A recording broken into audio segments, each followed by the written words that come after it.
sent you another piece to go with it after this is all set up. Just so everybody knows, everything that is on here that I'm going to be talking about today will be available. I'm just sharing my screen. Come on. There we go. Will be available on the OC Callers website. Mark puts that up. I was asked a couple questions in the chat and by email. Oh, are you going to be teaching us how to use SqView and how to use all the functions so that we can set up our choreography for plus and our get-outs and all the tabs and all the buttons? The answer to that is unequivocally no, I am not. That's not what the purpose of this is. As you can see on the display there, that's basically a shot of my computer screen that goes up. It's just a simple way of queuing up a pattern sheet. Many of us use pattern sheets, many of us use index cards, many of us use books, or written on a sheet of paper that we hold in our hands or put up, or we have a scrolling function. And this came up in a couple of our sessions when I was queuing music, and they said, how do you make those? And I've been asked about 60, 70 times how I make these.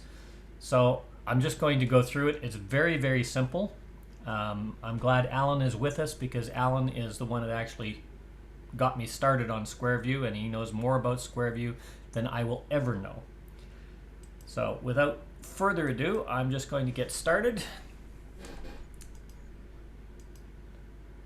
Like most callers, when they have the chance to call, they call a single tip or an evening or a club dance or an event or even a special event or a convention. They take time and they practice and they plan out their performance. Very, very little is ad hoc in calling. The trick is you got to appear to just be making it up. Now some callers appear to just wing it, but there's three categories of winging it. Those are the experienced callers that have practiced, done all the groundwork, they've got a lot of experience, they've used the toolkits that they've learned and practiced and mastered over time, so it seems like they're just making stuff up on the fly.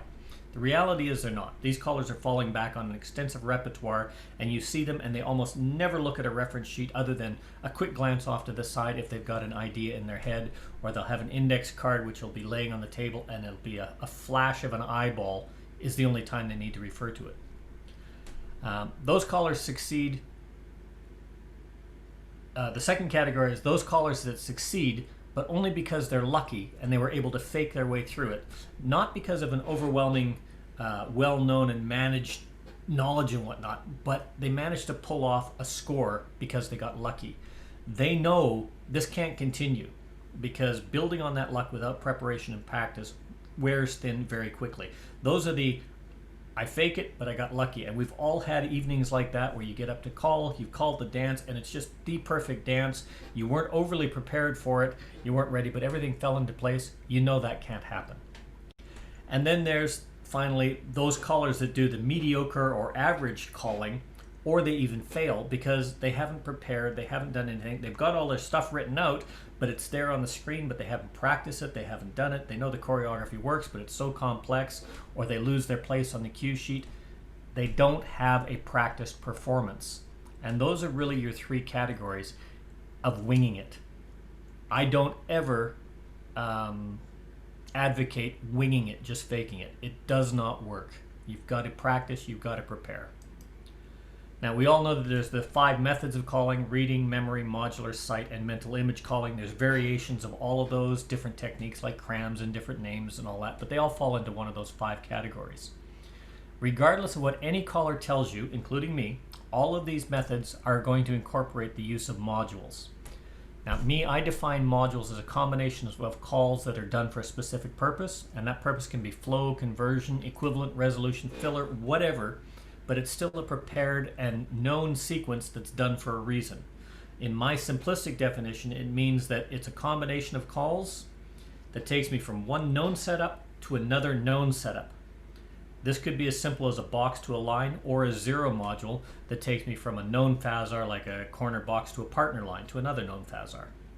Or a module that converts or inverts and rotates. Whatever the type of module, they're done for a purpose. And that purpose has one thing, and that's to enhance the dancer experience.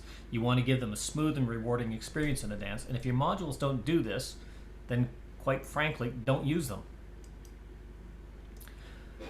So in preparing for this, I looked at what are the most common types of modules that we prepare.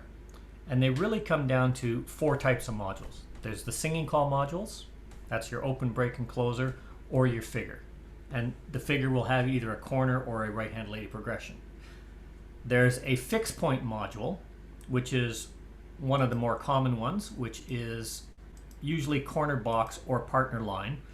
As you gain an experience, you have other fixed points, and I call them fixed points because at a fixed point, the square is resolved. A corner box, you can do an element left. A partner line, you can do a circle left or an element left. They're fixed points. As you progress, you're going to get other point modules, which is like across the street box, corner line, all those other kinds of things. That comes with experience, but most start with corner box and partner line. You've got conversion modules, and they're usually a corner box to a partner line or a partner line to a corner box, and that's where most callers start. And finally, you've got resolution modules, one or the other to a resolution, be it an Alaman left, a right and left grand, a to home, whatever. Those are really the 4 kinds of modules that most callers focus on when they're preparing. As you gain an experience, as I said, you're going to use a lot more. Now, many callers have different methods of preparing their modules, their cue sheets, their cards, etc. In this day and age, most of what we do is on a computer screen and usually a laptop. Most of the laptops that I've seen are between 14 and 17 inches in size, which means that to read song lyrics or modules, they have to be formatted in such a way that they can be displayed without having to constantly press computer buttons while you're calling or scrolling functions or everything else. And that's what really brings us to the meat of this presentation. What I'm going to talk about is just one method of making and editing prepared cue sheets for SqView. That's all it is. It's not the only method. It's just one that I use. It's one I've been asked about. I've been sending things back and forth, so I thought we'd throw it into a presentation.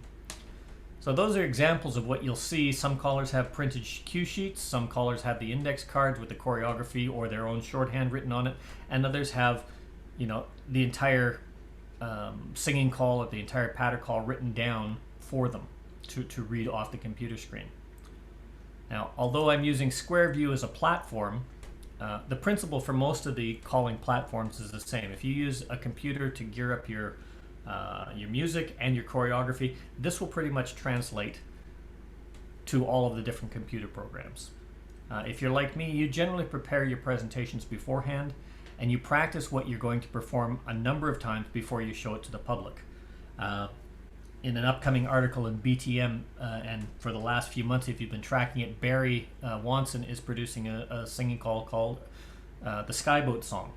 And he's actually created a diary that shows you what goes on with the singing calls.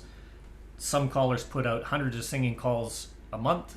Well, not hundreds, but a number of them. And some callers take a long time to prepare, practice, and deliver it before they're happy with it. You can tell those that take the time to perform numerous times, practice, and go through and match everything. That's called showmanship, and it's all part of it. There is a little thing, however, called reality, which we were talking about earlier, which essentially states that no matter how much you practice and how much you prepare, somewhere somebody designed a little invisible hidden circuit in a microphone switch that as soon as you turn it on, it sucks out all the mental preparation and memory from your brain, leaving you wondering, what am I supposed to do next? Well, some of us have cue sheets and binders, some of us have prepared sequences. For me, I like to refresh at a glance cue sheet, either on my computer or on the table next to me, and it contains those 4 essential elements. For me, the 4 essential elements of a cue sheet are the feature movement or the focus. I highlight, or I try and highlight what it is I'm going to be focusing on, what these modules are prepared for. So if it's spin the top is going to be focused. The second is the prepared modules of choreography that I might need.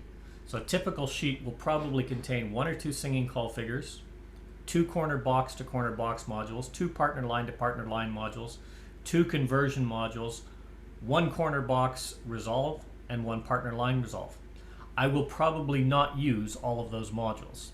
With that many simple modules and my 5 foundation modules, I've got over 62,000 different variation combinations that I can get to without repeating a sequence. And those are three module sequences. That's what it works out to. So keep it simple. You don't have to be all that creative. Third one is the singing call figure.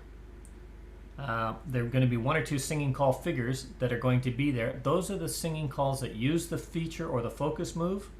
One is going to be moderately challenging, the other one's going to be easy, and those figures must be reflective of what's being called in my modules or my pattern. And the fourth, I try and put down the name of the singing call I associate with a pattern. So that means when I pull up a pattern record and I do that material, if it's focused on spin the top, and the singing call I want to use this material with is Amarillo by Morning, it'll have Amarillo by Morning written at the top of it, and I can change that all the time. Oops. Now, preparing the cue sheet for pattern and singing calls, I like to prepare my cue sheets in a Word document or on a word processor document. What I do is I pick a focus movement that I want to highlight, and I create a table. Important things are you've got to make your table large enough so that you can see your figures at a glance. I recommend doing this on whatever computer you're going to be using for your square dance choreography, because if you can see it on the screen when you're making the table, you're going to be able to see it in SqView. Okay, I recommend don't go smaller than a 22-point veranda or a 20-point Arial or a 22-point Calibri font in the columns. Whatever you use or whatever you prefer, you've got to choose one that you can read easily. It's very, very cumbersome and troublesome to try and change fonts in SqView using the program, going through all the option things, so it's a lot easier just to do it beforehand. I find it best to use a table, 2 columns, which is my choreo worksheets, and I'll be showing you a couple of those in a minute. I highlight my feature move in bold. This helps me keep focus. I clearly label what it is I'm going to call, what the modules are, usually red bold, and I start usually with only 8 modules that I've discussed. Sometimes you can do more, sometimes you can do less. This is all preparation. And I use the same display format for every cue sheet that I'm doing up. That way it's familiar, the order for me is familiar, and I can do it at a glance. Okay, so what I'm going to do right now is I'm going to where are we here? Oops. And of course I picked the wrong one. Okay, so on the screen, I'll just go one page. This is just a sample worksheet that I have. This is just sample focus movement choreography. So what I'll do, and as you see, it's got a focus movement, in this case the circulates, and I've got my circulates wherever I use it in capital letters, or I might have it bolded, whatever it is. I label clearly what it is. So there's 2 singing calls using circulates, partner line to partner line, corner box to corner box. My conversions, corner line to partner box, corner box to resolve, partner line to resolve. I've got more than I need there. Like I said, it's just a worksheet, and these are all movement by movement. And you can do these very, very simple. So here's a worksheet that did up for this. This is for spin the top. Okay, so you notice I've got spin the top bolded,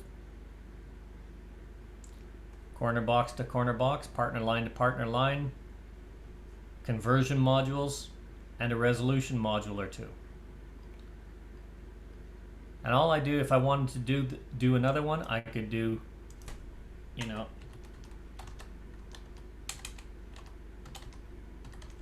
flutter wheel could be my focus.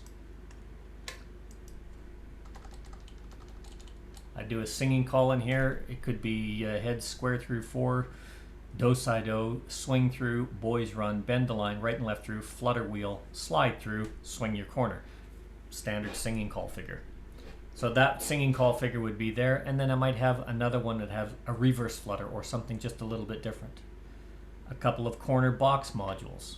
You know, flutter wheel, reverse flutter wheel, whatever I've got for the module, and I put them down. This is just a worksheet that I can look at the choreography and check it with my checkers to make sure it all works, it all flows. When I'm doing this, I'm going to be checking for handedness and all the rest of that.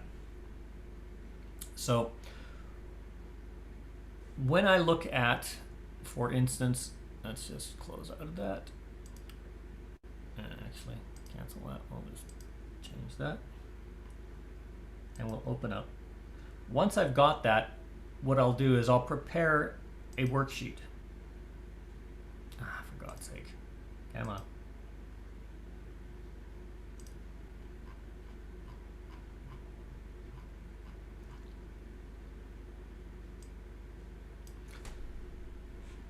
And there we go. So here's one I prepared for wheel around. So what I've done is I've taken the Word document that I have with all my modules for that particular movement. This one is done for wheel around. So this is an example of a feature called wheel around, and in preparing this choreography, I've taken into account as many of the known variations that are going to impact my decisions as possible. So this particular one was done for a club open dance. It's a full mainstream and plus group. We do have visitors from other clubs, both plus and mainstream mix. The level of dance is mainstream only. The dancers, I have called to this group, and I know most of these dancers. They know me, and I know most of them. And there's not going to be any stop and teach workshopping at this dance, but choreographic variety is expected, and that means I may have to prompt a little bit, but not teach. So I might have to say boys go in, girls go in, whatever, if I'm doing something along that line. So what I do is I prepared my singing calls, and I've looked at them, I've timed them out. Yes, that works. That's got my 64 beats. That's complete with a promenade. That takes about 62 beats to get there. It works fine. The second one takes a little bit less. I've got my swing and promenade. I'm in the right hand position at 44 beats. Not a problem. Great. I've checked my singing calls. I worked them. I've done my corner box to corner box resolution.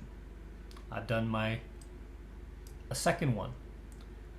And then the way I lay it out, I set my corner box to partner line conversion on the same line, because I know these are singing calls. I'm not going to look at them. There's my corner box. There's my partner line. There's my resolution. You do not have to use that format. Use whatever works for you. Set it out so that you are familiar with it. The secret is make sure you're consistent all the time, because this is going to be set off to the side where your computer is, and hopefully you're not standing behind a table or standing behind a platform reading off your computer screen. You're there interacting with the dancers, full interaction, and you can just quickly glance across at your computer screen. You notice that this is an Arial font, Arial 20, which is what I use. So I lay out my choreography in the table. I write, borrow, or research my modules. I test and check them. I note what they have. And then I create this template master. When I do this, I use an A3 size paper. The reason I use an A3 size paper is I can create this table with 2 rows and 5 columns. That fits onto my computer screen. If you want to use 2 rows and 4 columns or whatever you use, whatever works for you is fine, as long as it fits and it's readable, and you can have it so that you can stand away from your computer screen but still be able to read it. All I do is on my worksheet, the first one I did, I copy off the worksheet. So that would be in a blank template, and then I've copied it off my worksheet. That's the module I want to use. It's there. And I can do that for all of the modules. I ensure that my highlighted movement is featured. So in this case, I bolded them and capital lettered them. If and when possible, I try and put 1 movement per line. There may be a little bit of adjustment here. Look at this, boys start, swing through. So I may have to adjust that a little bit. So all I do is I just slide the tables over to make them, fit.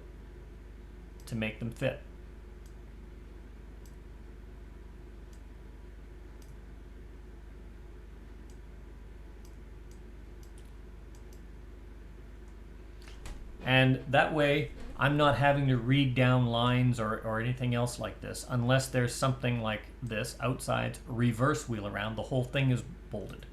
Wheel around and a quarter more. The whole thing is bolded. Once you're happy with it, save it. And you can save it to wherever you want, because this is just a worksheet and you can come back to it. It's also a good way to build your choreographic repertoire of modules.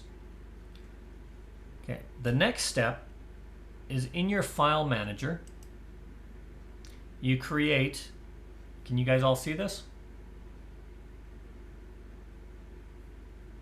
Yes. Yes? Okay.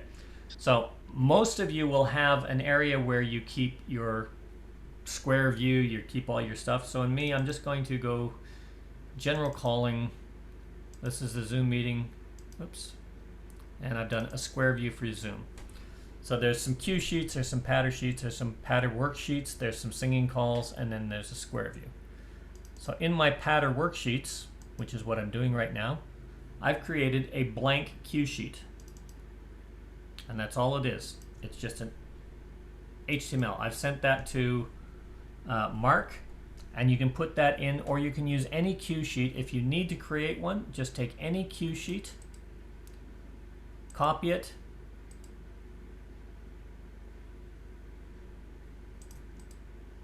paste it, and it'll come up with copy. And let's say we want to do this one. This is going to be wheel around test.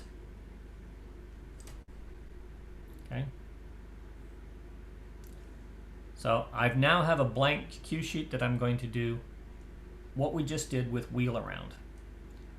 I go to square view and I say, right, I'm going to use the pattern smooth and easy. It doesn't have anything associated to it, and I want to do wheel around. I search for wheel around pattern. No, that's not the one. I'm looking for wheel around test. So I put it in pattern worksheets. I tell my computer where I'm going to go and look for it. Okay. Mel, Search. Yes, can I interrupt for a second? absolutely. I'm uploading the stuff to the website, and it will not let me put an HTML or a zip file on the website. So I added .txt to the end of the blank HTML. So when they download it, delete the .text. Okay. Can you just put notes on the underneath that when you put it on the download? Yeah, I will try write something. Okay. So this is the cue sheet that we've just created, wheel around test. I associate it. So now when I do smooth and easy and I open up a cue sheet, I get a blank cue sheet. Most of you know what these editing functions are. The way you do it is you take the little pencil that says display the edit dialog. That opens a little window. I've just made it bigger so you can all see it. And it's just a blank. I go to my worksheet that I was playing with. This is wheel around. I copy the whole table.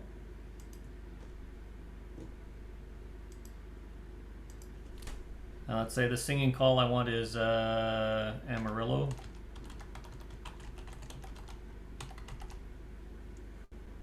I always put that at the top.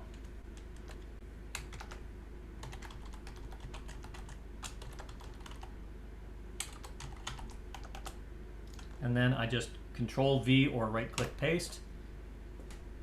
It's now in there, and notice that it fits all on one screen. I can read that very easily across the room.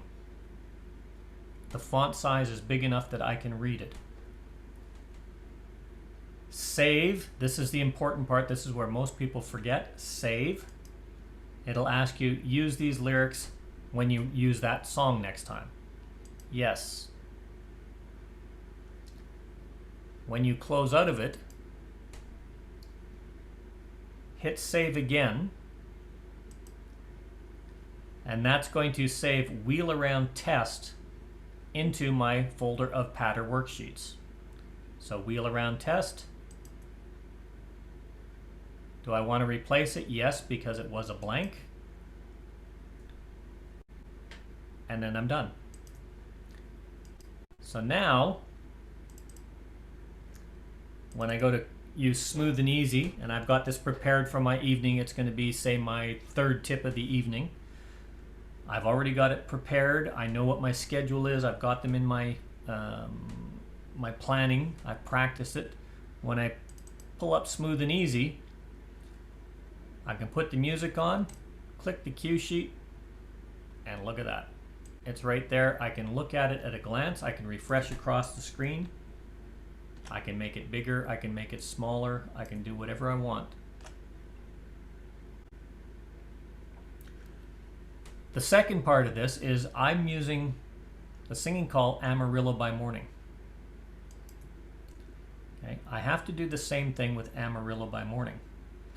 So, oops, if I go back to my SqView, and I'm looking, do I even have Amarillo on here? Amarillo by Morning. Okay, now that already has a cue sheet on it. I've used this at another dance. But what I want is I want to use the figures that I have just done. I can do exactly the same thing. I go to the editor, I open it up, and then on my singing call here, I just copy the first two singing call figures. I go back to SqView,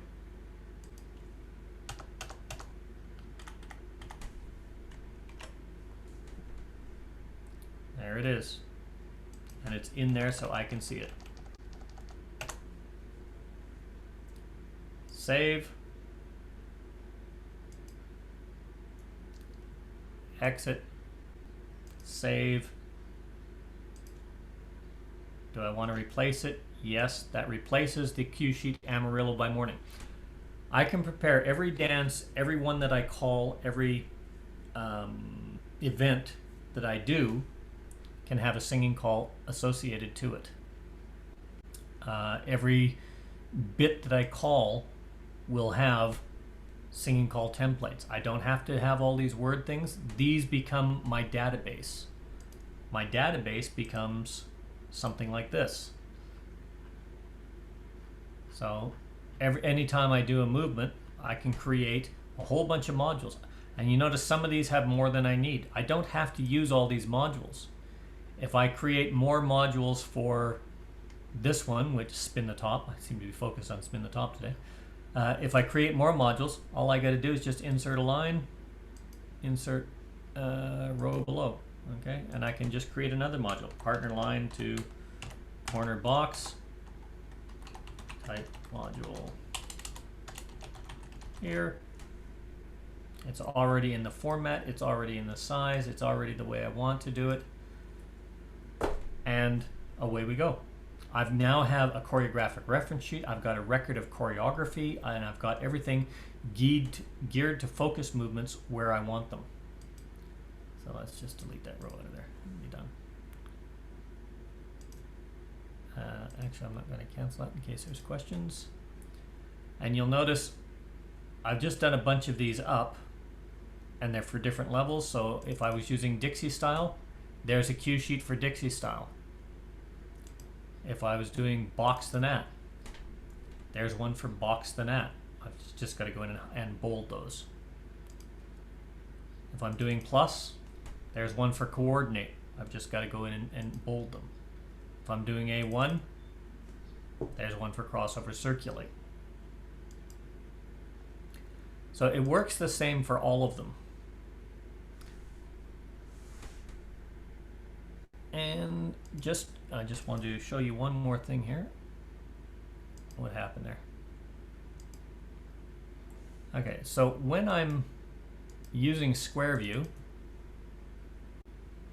come on, open up. So here's one that was prepared. You notice I've got little indicators next to them. Okay, so this is A1, this is plus. All the ones with the dashes are mainstream level. Now this was prepared for a dance. It was actually a weekend. So this pattern, Moonshine, When I open that up, it has a cue sheet. Wheel around, how about that? It has the cue sheet. I can read that at a glance.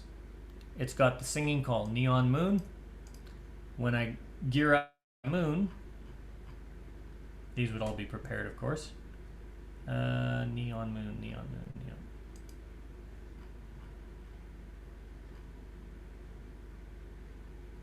Neon Moon.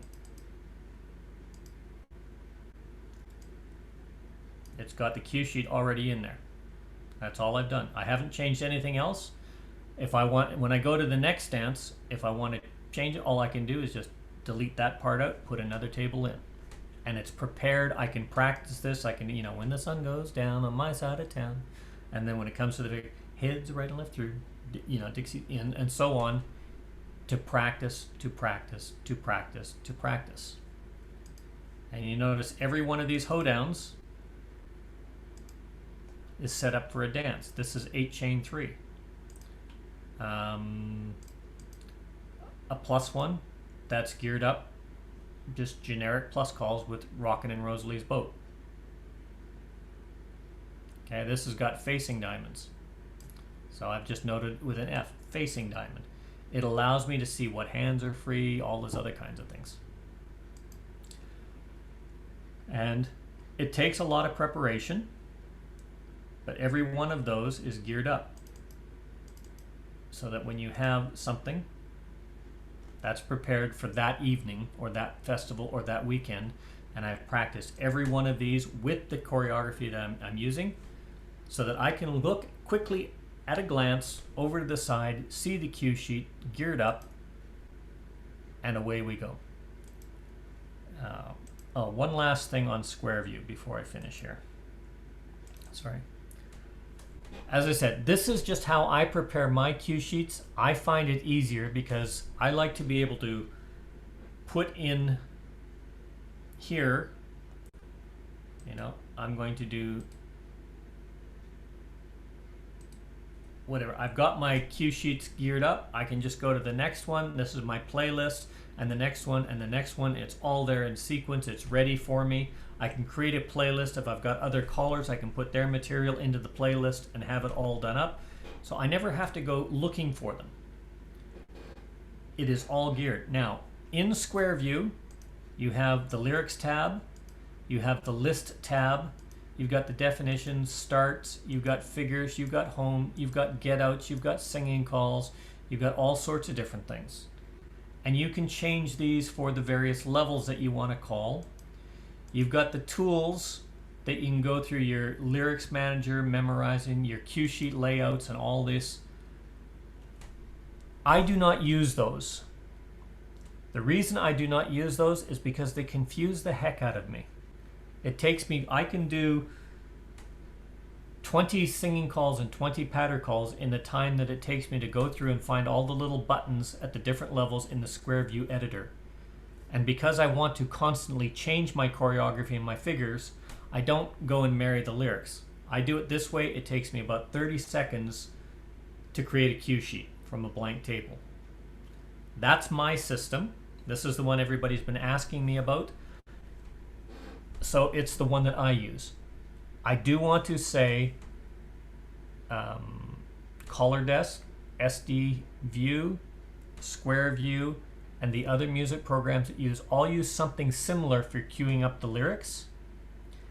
If what you have works for you, then use it, because that's what's best for you. What's nice about this way is when you, let's say Howard, you're calling a dance and you've asked me to come and share a weekend program with you. Howard's got SqView up on his computer. I've got SqView on my little floppy disk because we're going to be using his computer for the evening.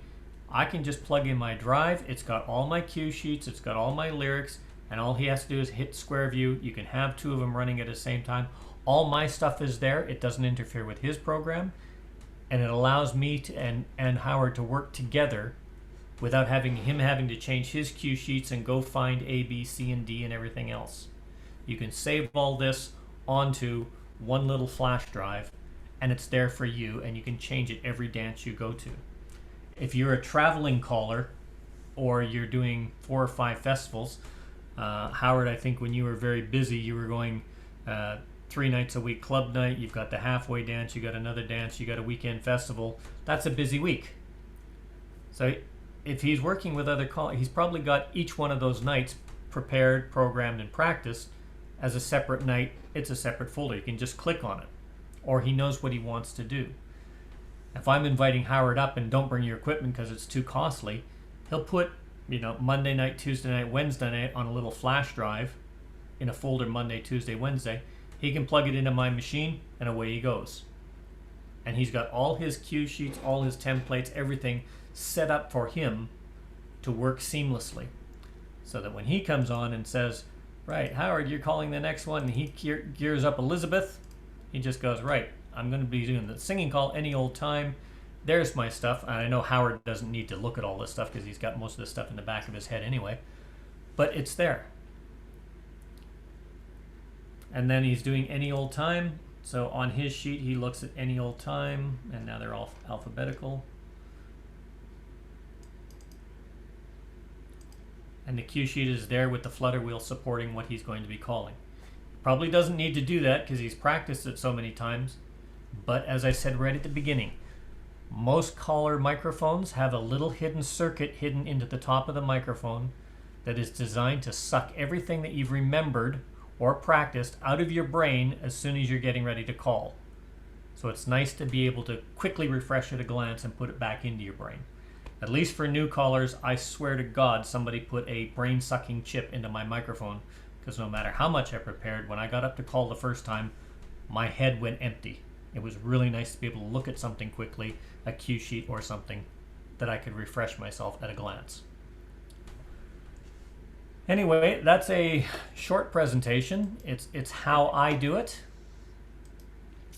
All that material, all those cue sheets, everything else, the templates, I've made those available to Mark. Use them as you will. As always, I put the qualifier on. Check the choreography, because I did a lot of copy and paste into those cue sheets running through it. But every now and then, you'll find something. You noticed on that flutter wheel, or sorry, on the reverse flutter wheel, I had that highlighted in white. And that's because I just noticed that I've got a zoom into a reverse flutter wheel. Mm-hmm. If my focus is flutter wheel, oh yeah, okay, fine, I could do a zoom, centers, boys with the left reverse flutter, I'd have to cue that. But I can tell you right now, that would be terrible flow, because coming off a zoom, the trailing dancers are moving forward, and suddenly that lady has to stop boys going with a reverse flutter wheel. It's not good. So I highlighted it in white, so I can go back and look at it and say, I need to fix that. It allows me to do this where I can see it and say, right, I got to fix that before I present that. And I noticed that when I was practicing, when I got up on the floor and I was dancing and I went zoom and I danced at the boys' part, hey, that flows beautifully. And then I danced the ladies' part and I went, oh my God, that hurts. So I highlight it, I got to go back and review it. Always review your choreography. When you're doing modules, always make sure you know what hand is free at the start of the module. So if you need a left hand free, write it, left hand free. If your module ends with a square through 3, well, you don't want to follow that with a swing through. So you write at the end of your module, left hand free. Or you may have to change the module. If you're aware of it, you can use them. But be aware of the body flow all the time and try and get your modules so they're generic. Things that end with a pass through or something that has both hands free are absolutely brilliant for modules, because you can do anything you want after them. Are there any questions? I haven't been watching the chat, so I'm just going to quickly check. Set up for record, set up for record. No questions in chat. That was very interesting. Very interesting. Thank you. And yeah, I do want to clarify, that's only one way of doing this. If you have a different way that works for you, use what works for you, because just like square dance choreography or calling systems, the one that works for you is the best one to start with. That's where your starting point and your building point is. Good presentation, Mel, and you highlighted something when you picked on me to share the program.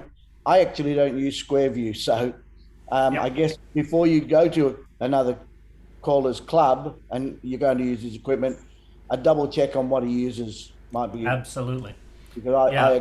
don't use it. So it was a good example. That's actually what I wanted to get to, and I was trying to figure. I wanted to say something specific, and as I said, there's something in the microphone. Here's my microphone. It just, it's right here in front of me.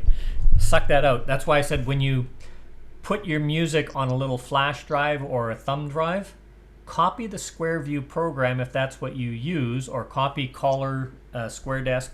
They're very small programs, but you can plug it into the flash drive and you can open the program on that other caller's computer. We found this out a couple of times when I went visiting. Oh, this caller doesn't use the same music program I am. It was actually Alan Kerr that twigged me onto this. He says, yeah, you've got all this stuff and all this here on SqView, but what about the program? And it's also really good if somebody, let's say your computer crashes and somebody just happened to bring a tablet or something there that you can plug an out speaker into your amplifier. You can plug that flash drive into a phone, you can plug that flash drive into a computer, and you can use anybody's computer or anybody's laptop provided they've got the material. They've got a sound card, and most phones have that, most tablets have that. So always put the program you're using on your flash drive as well as your material. For me, I'm just going to share the screen again.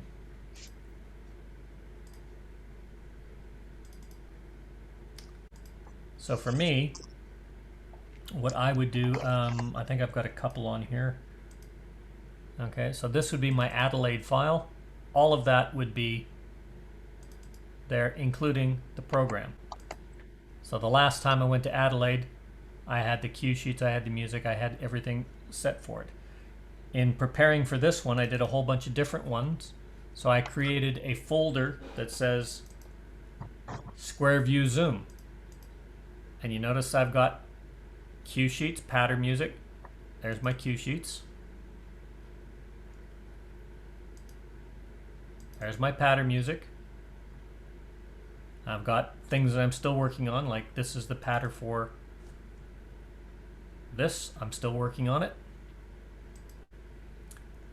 Oops, sorry, let's go back there. I've got my pattern worksheets. So I did that I can just put in, or I can load that into any singing call or any pattern record because it's by name. That's Cloverleaf. I've also got my singing calls, and I've got the program. Very important. And what's important about that program, this whole thing right here is, how big is this?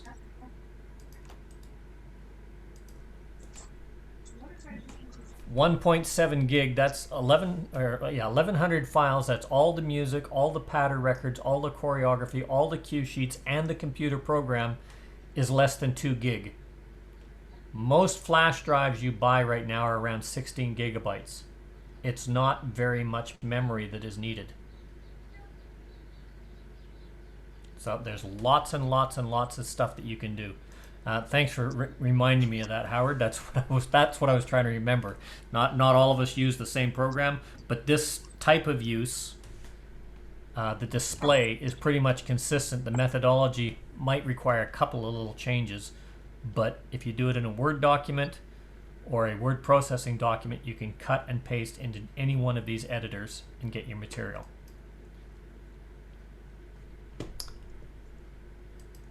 Wow, this has got to be the quietest group I have ever seen in one of my sessions. I've either confused everybody, bored everybody, or was so clear that there's no questions.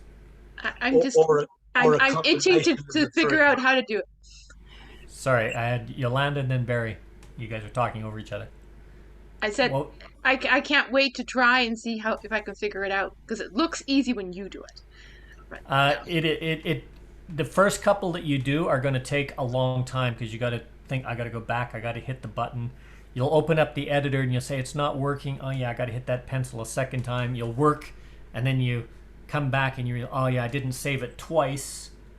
Save it out of the editor and then save it in so it saves that cue sheet. The biggest thing is be consistent in what you want to do. When I did this, like my pattern worksheets, these are various things that I'm working on.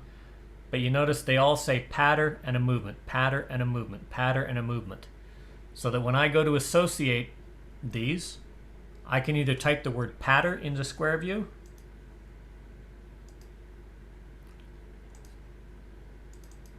so there's nothing associated there. I can either, when I go to find the lyrics, I can type pattern and search. It's going to come up all these pattern. Is it plus? Is it A1? If you see, I don't know if you can read that because it's quite small in the label. Or it's just general pattern, and then I've got the movements on the left.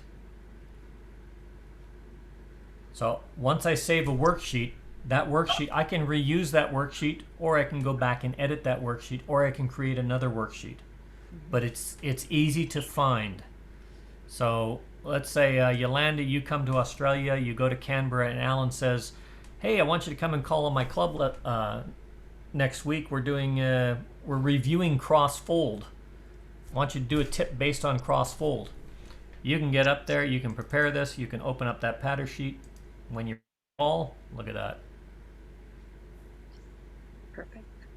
And you don't have to carry a cumbersome book. You don't have to carry binders. Your luggage gets lost. I remember the first time I went to Adelaide, that's when I learned to actually carry my record box with me as carry-on, even though it costs more, because my luggage was lost and a few other things that went on. Thankfully we got it all back, but everything on a floppy or on a flash drive can fit in your wallet, it can fit in your bag, it can fit on your carry-on. You don't lose anything that way. Mel? Yes, yes, Alan. If people were to think about trying your system, the way they'd approach it would be to put a system on a flash drive and create it on a separate flash drive so that you've still got what you're working with at the moment working. Yeah. The other reason why you need to put the system on is if you change speeds on music or something like that, those settings go with your system, and so you need to carry them across as well. Yeah. And otherwise you'll get there and your music's running flat out, or it's running slow, or oh gosh, I haven't got the settings that normally go with that tune because I didn't carry across the system. Yeah. Very valid point. Do you all know what he's talking about with the settings and everything else? Yes, so basically you need to type in your tempo and your pitch, speed and volume. So like when I did this one, okay, like I've got where's my master file? Somewhere in here is a master file. Okay, so I've got singing calls and whatnot that are geared into SqView. On my computer, I've got SqView, which is the one that I'm using. This was the Adelaide file. I've got SqView, which has different files which are prepared for Zoom. I've got SqView, which is working, and I'm just opening this. Now I've got two different versions of SqView running at the moment. You can do that because they're coming out of different places and everything else.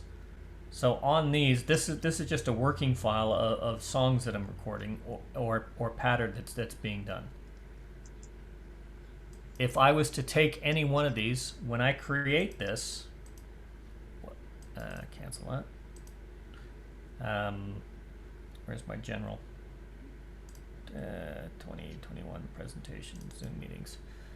So what I would do is I would actually copy that entire folder onto the flash drive, because that has everything including the material, but it also has, let's say I change this to a tempo of 126 or 125.5 and I've saved the settings.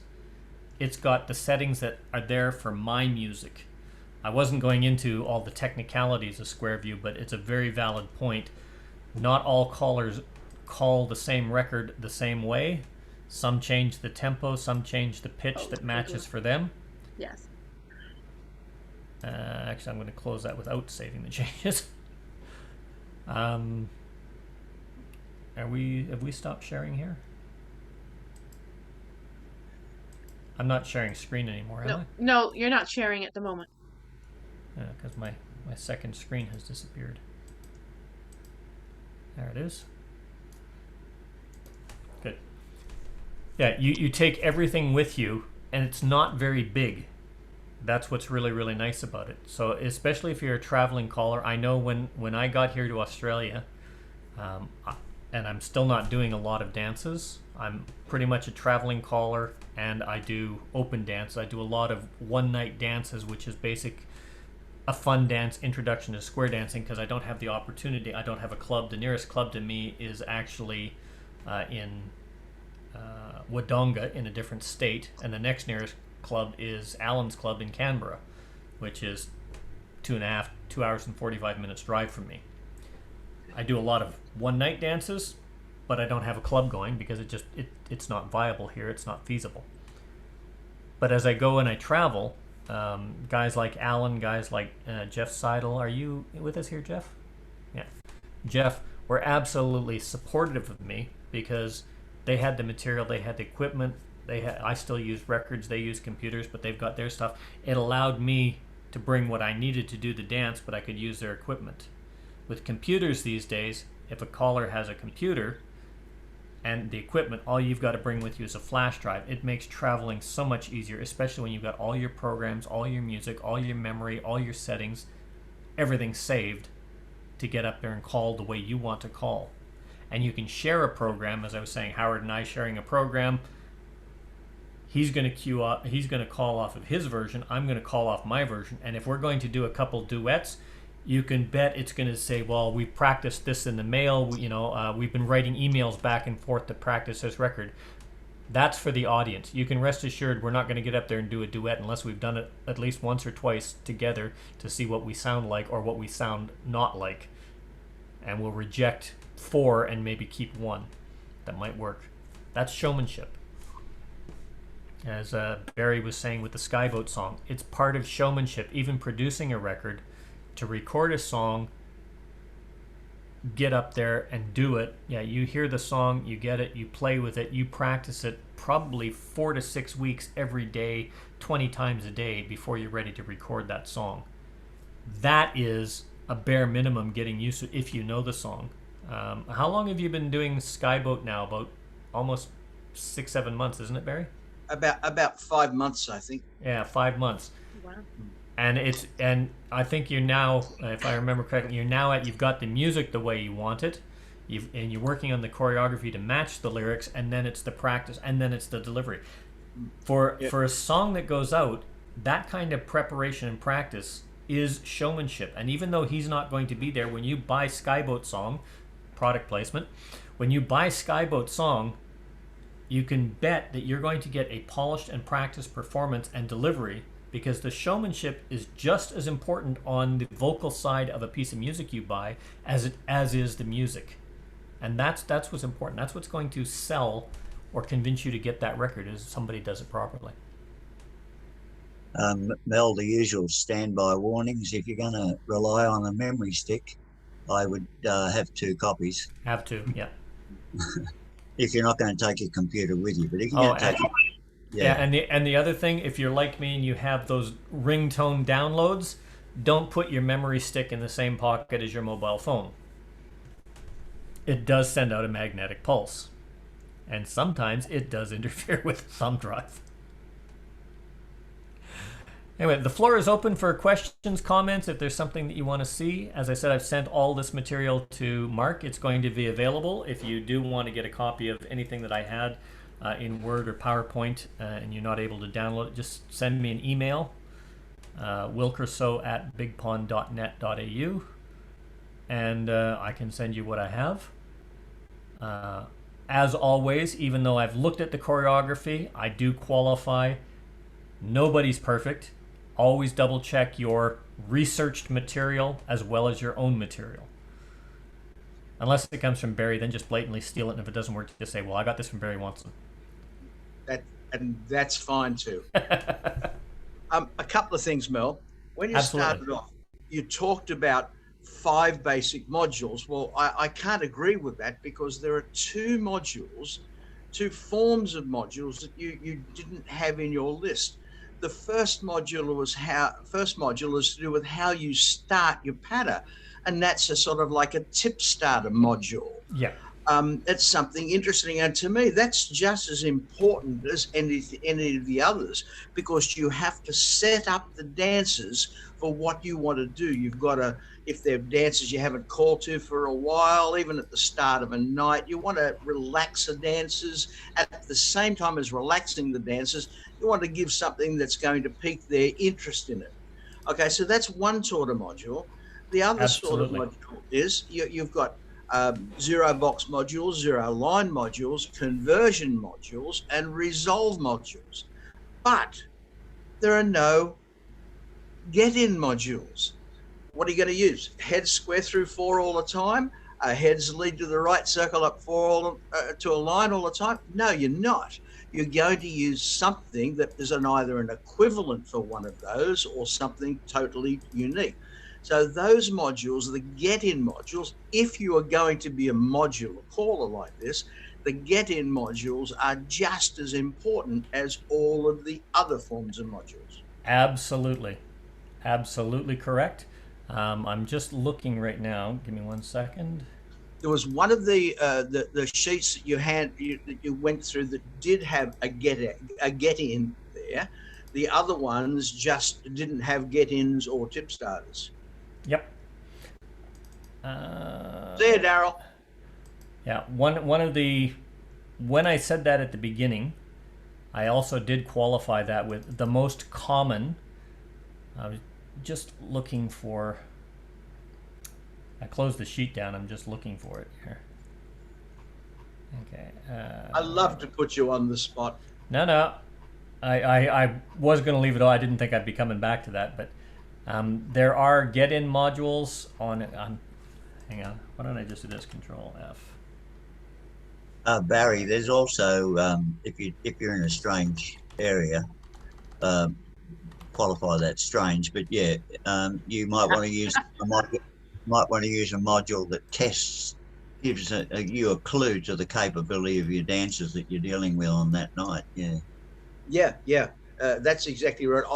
I quite often, if I'm going out, well, when we used to do those such things like weekends or a dance in another state or something, I would always have something in a tip starter that I also regard as being a tester of the floor. A lot of the times, it's fairly easy just by talking to people to see what they're able to do, but not always. So you need to do something to test it. But this is like for modular presentation. I'm not a particular module caller. I will utilize modules, but most of mine is purely cited. To me, preparation of modules is a huge amount of time. Great way to start, and I don't think as a caller there is any other way for new callers to start other than doing modules, getting used to the modules, but it's a step that you move on afterwards. Yeah, I would like to, when we had part of this in the discussion earlier, most of the time preparing a focus, that's where I develop the modules. So in this case, 8 chain as an example, that's going to be my focus for this particular tip. I've done a worksheet that's got this. When I'm going to put my cue sheet up, I will have that. I will practice this, I will practice this, I will practice this. I may or may not ever use this cue sheet. I'll have stuff in my head. I practice this. The module might be in my head, but I can refresh at a glance after. And this is what you want to strive towards. This is part of the conversation I was having with Daryl beforehand. You get so much stuff in your head after a while, this becomes second nature. You're not just winging it. You're actually using the cue sheets, but the cue sheets are in your own mental inventory in your brain.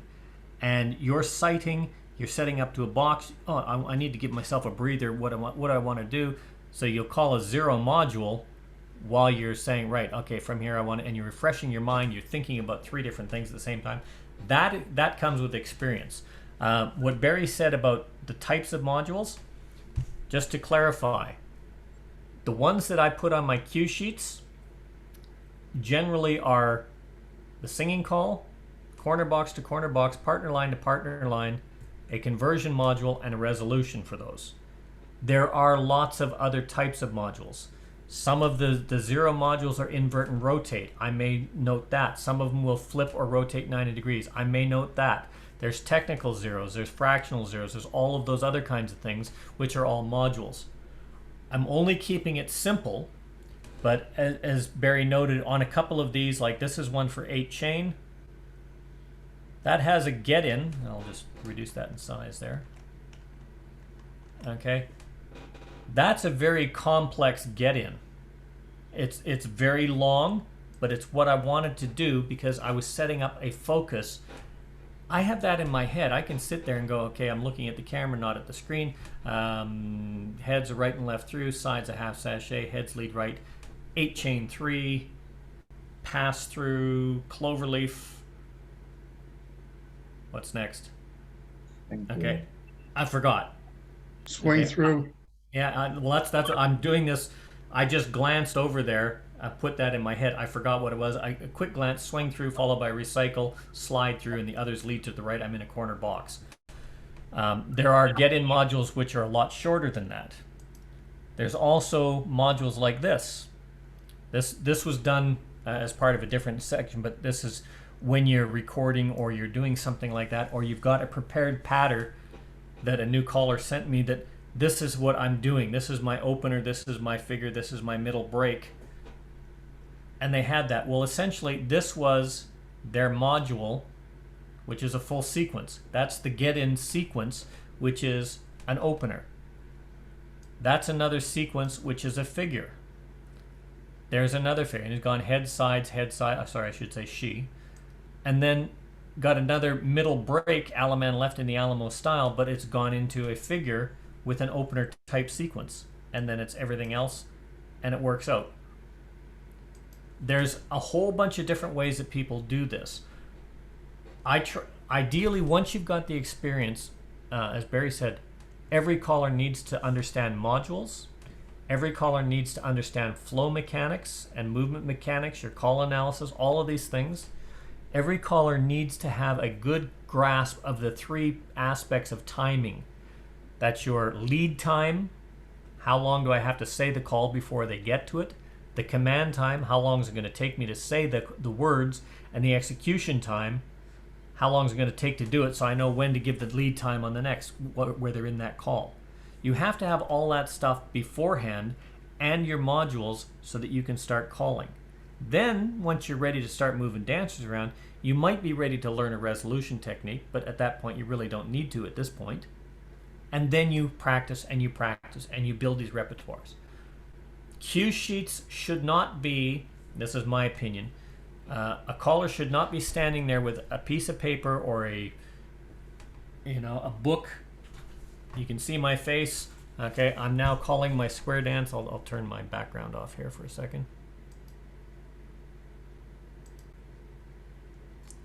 We've all seen callers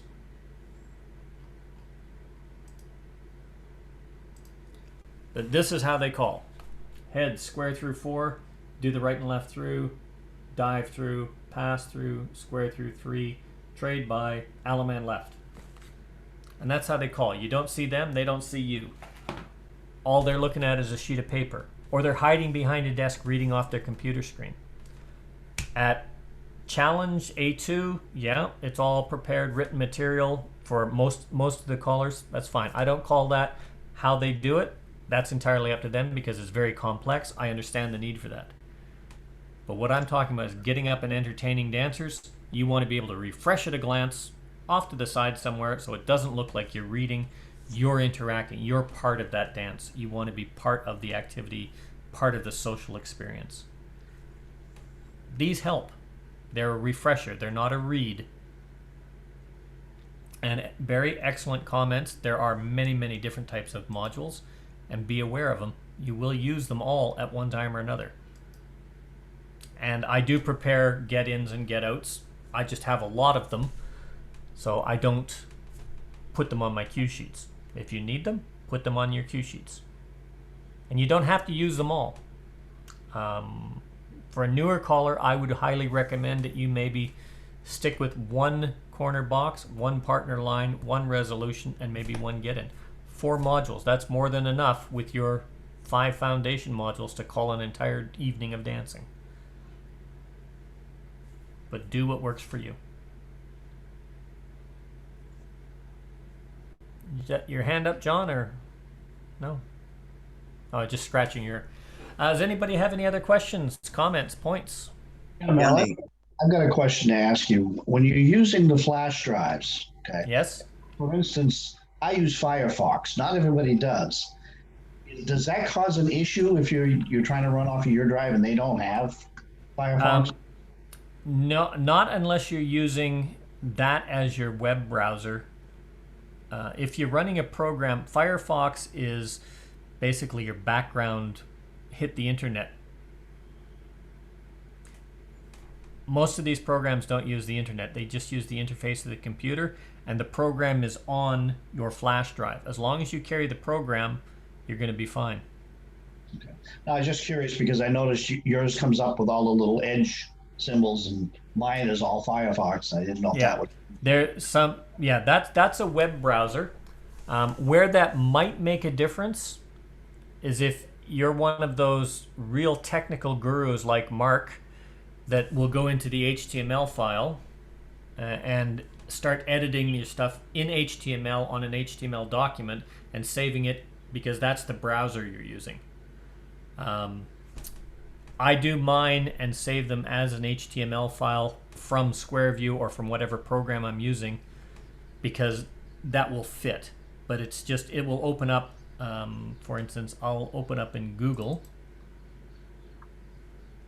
Now, I'm not sure how I do this, but I should be able to open...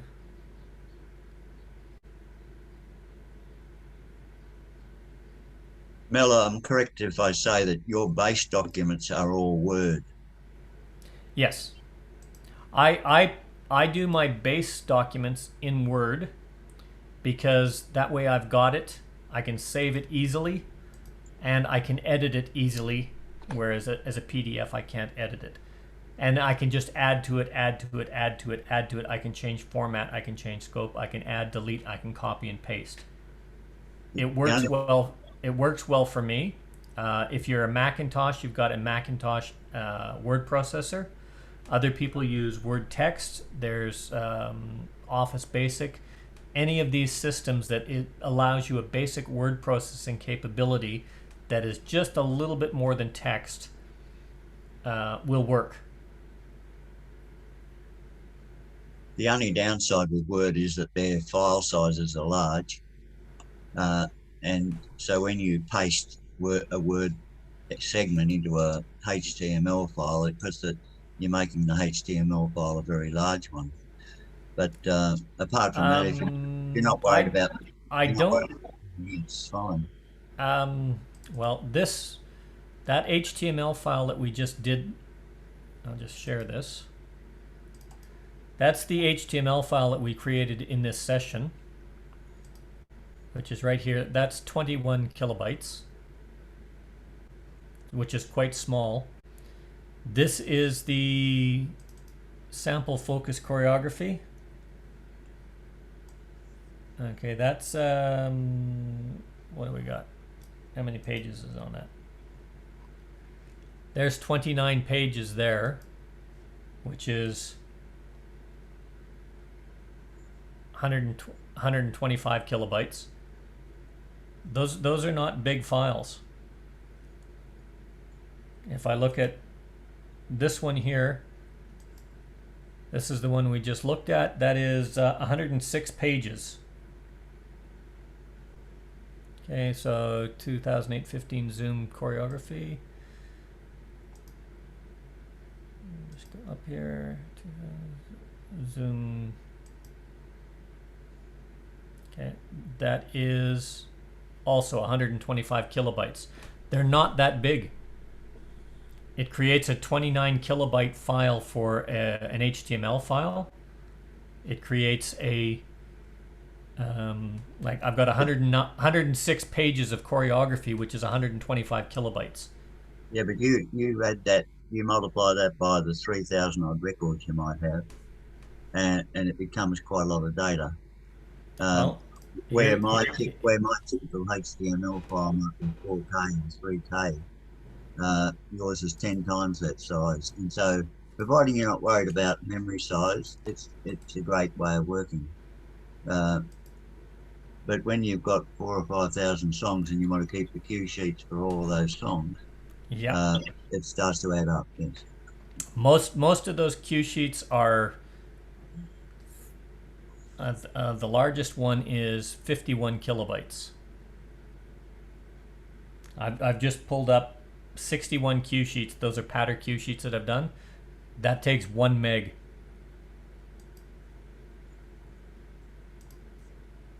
One megabyte. If I go to my, that's good. The program documents. No, wrong one.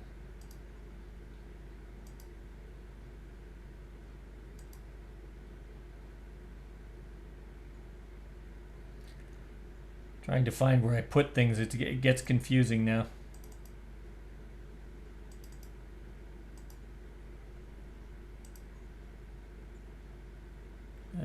Square Dance Music.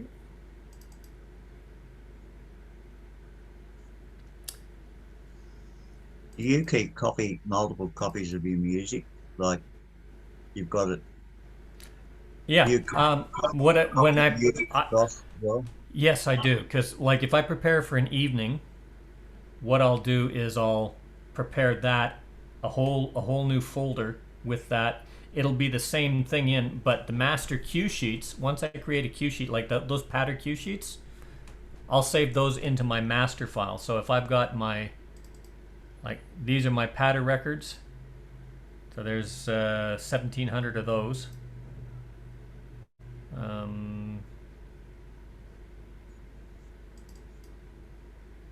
This is these are the cue sheet. There's 2,400 singing calls that are on there, as well as a bunch of stuff that I haven't sorted out yet.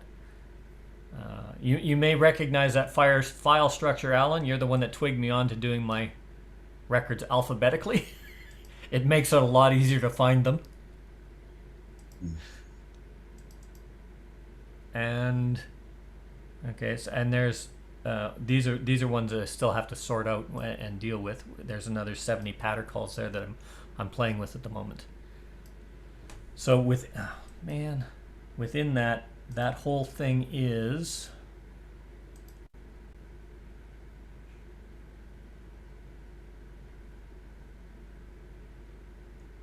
that's 140 some odd gigabytes of data. That's just the music, that's everything else. That's the whole everything that I'm working on. But the actual cue sheets, where are my cue sheets?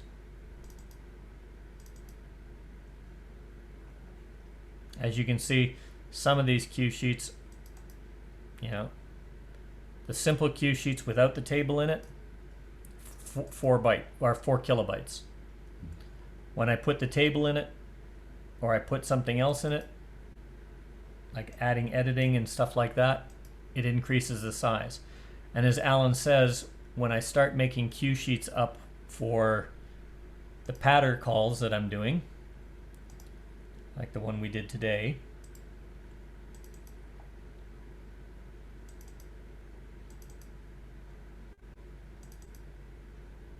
they go from 4 and 5 kilobytes to 40 kilobytes.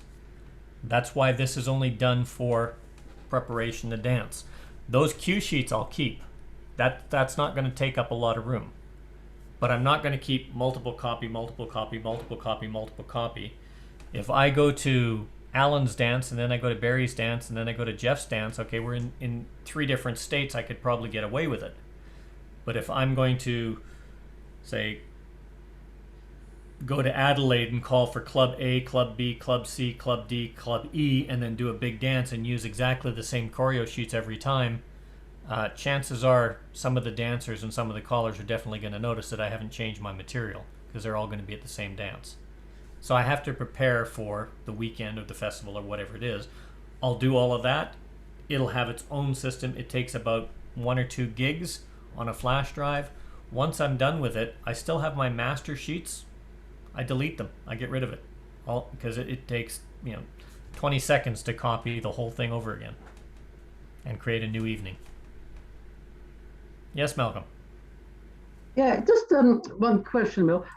With your once you've done the cue sheets, obviously with the particles, the number of sort of the beats don't really matter because you've got more flexibility. But if you're taking sort of a modules and you're dropping them into the singing calls, obviously the timing there, it needs to be far more precise. Therefore, your models, the modules you use for your singing calls, do you not need some that are always exactly the right number of bars to fit in, rather than just using on the sheet modules? On the sheet, you notice you'll have singing call figure 1, singing call figure 2, and then you go into the modules. I do that because it allows me, if there is something a little tricky in my singing call figure, I may focus on that. I want to make sure they succeed. Let's say I'm doing a circle to a line. Let's pull up one here. Circle to a line. Okay, so. Okay, can you see that? Yes, yep. Okay, so let's say I want to use this singing call figure in my singing call. Okay, that's got a circle to a line with the center couple half sashayed, so that I end up in a girl, boy, boy, girl line at the end of it. So that's my focus. I'm going to do that a couple of times. So I'll use that, and you notice, oh, that's got 2 get-ins. There you go, Barry, if you're still with us. Okay, so on this one, because that's a particularly tricky thing to a partner line, I wanted to make sure that I had it so it could succeed. I've got it in there. These singing calls are going to time out. They will have a little bit of extra time. So heads touch a quarter, girls run, pass through. Okay, I'm on the opposite side. Circle to a line, there it is. All 8 circulate, or sorry, touch a quarter, all 8 circulate, boys run, zoom, centers pass through, circle to a line. Okay, so I'm in the right hand quadrant, end step forward. I'm going to be at home. That's 44 beats of music. I've got 4 beats for the swing, 16 beats for the full promenade. So I make sure that my singing call figures are timed out so that none of these are any more than 64 beats. If they're very easy to do, like this one here, 4 ladies chain 3/4, heads promenade 3/4, square through 3/4, circle 4 3/4, square through 3/4, that's a little gimmicky singing call figure, but it's got the circle 4 3/4, that's part of my circle thing. That times out so that they can dance it. I will never use one of these and just plug it into a singing call. All my singing calls are prepared with the theme beforehand, so that I know the choreography works and so that it's timed with the music. Okay, I never sight call my singing calls. Some callers do it, and I have nothing but high praise for those that can do it and pull it off effectively. I am not one of those callers that can do it. I structure my singing calls with my focus, and I practice them beforehand because I am not that good that I can make up that stuff on the fly. I can start something and resolve and then fiddle around at the end with a touch a quarter, scoot back once, scoot back twice. Everybody fold, swing your partner to fill it in. But I'm not good enough, in my own opinion, to sight call a singing call. I structure them beforehand. Does that answer your question? Yes, I think it does, Mel. So really, the singing calls, you're only using them as a direct substitute for the figure in the list you've already got, or the song you've already got written out in full. So you see these two. Let's say I wanted to use this in my. I want to use this singing call in my my figure. Sorry. So what I would do is when I'm in SqView,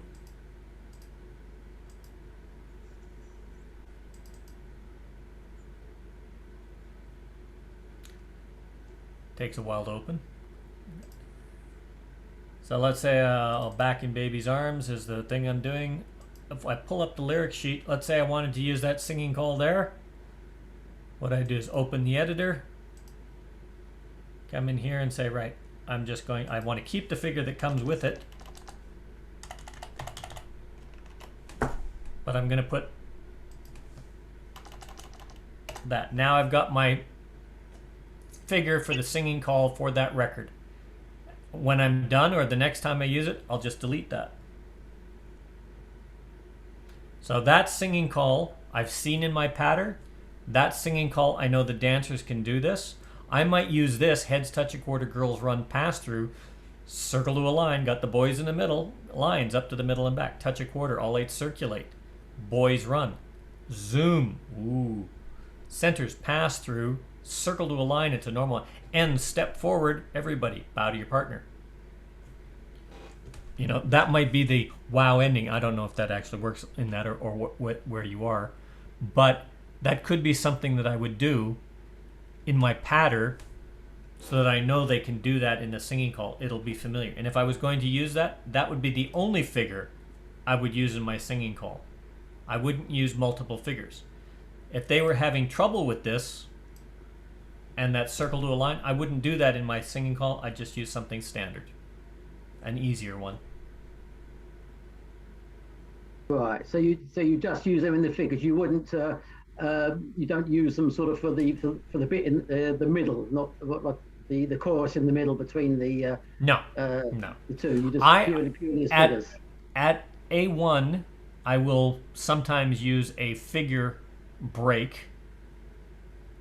You know, the calling rather than using your standard mixer break. I personally like to do an opener. I like to do a middle. I like to do a break because that's the reward. The singing call is the reward for getting through the choreography of the patter call. This is just my way of looking at it. And I like to sing the songs. At A1, I will occasionally do a figure type movement that brings you back to your partner. But generally, I don't like doing it. Some callers do, I don't. To me, a singing call is a time to relax and enjoy. Right, good. No, that's helpful. Thank you. Thank you for clarifying that.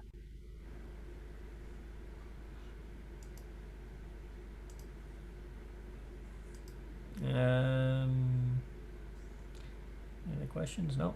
No questions came in. Any other questions, comments, points? Anything that anybody wants to look at? The floor is open on pretty much anything. I do not have anything scheduled for next week. I haven't got any presenters that have got back to me. So if anybody has any topics or anybody is really, really passionate or wants to look at something, by all means get a hold of me. Otherwise, I've got a lot of work to do this week.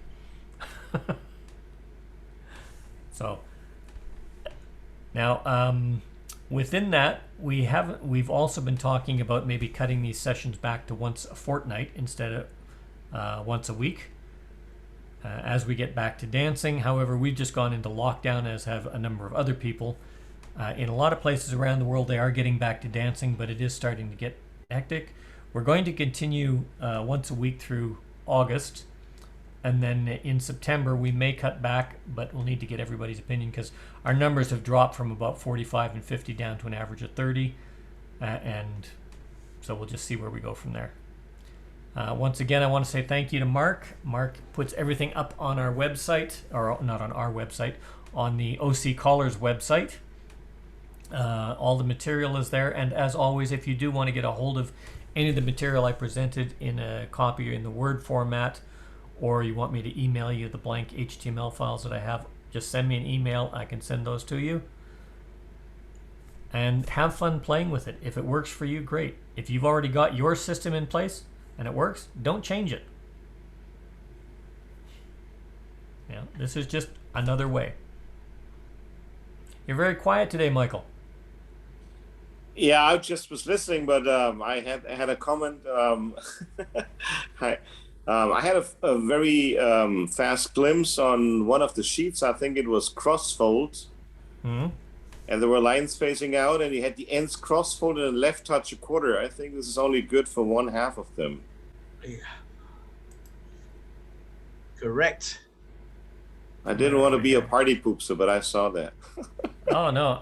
Like I said, this was done up quickly here. Where are we? Cross fold. I would say that you could feel free to poop whenever you like. Absolutely. I kid you not.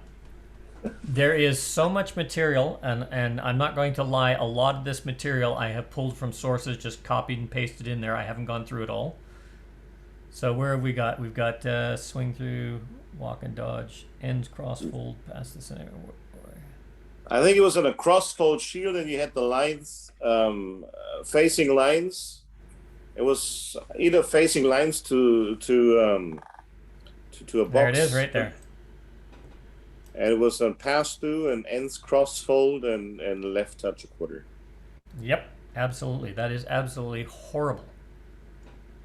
For one half, the others will like it. But... What would your solution be, Michael? Do not call it. It's spot on.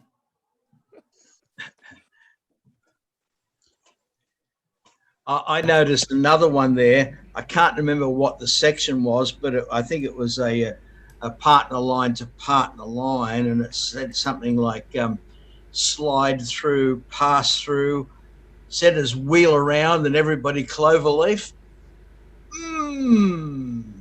I think that would be just not particularly good for the doing a wheel around and following the others in the cloverleaf. Yep. That one, if you're going to do something like that, you want to do a outsides cloverleaf, centers wheel around and follow them. You know, but personally, one of the things I don't like is just a pass through.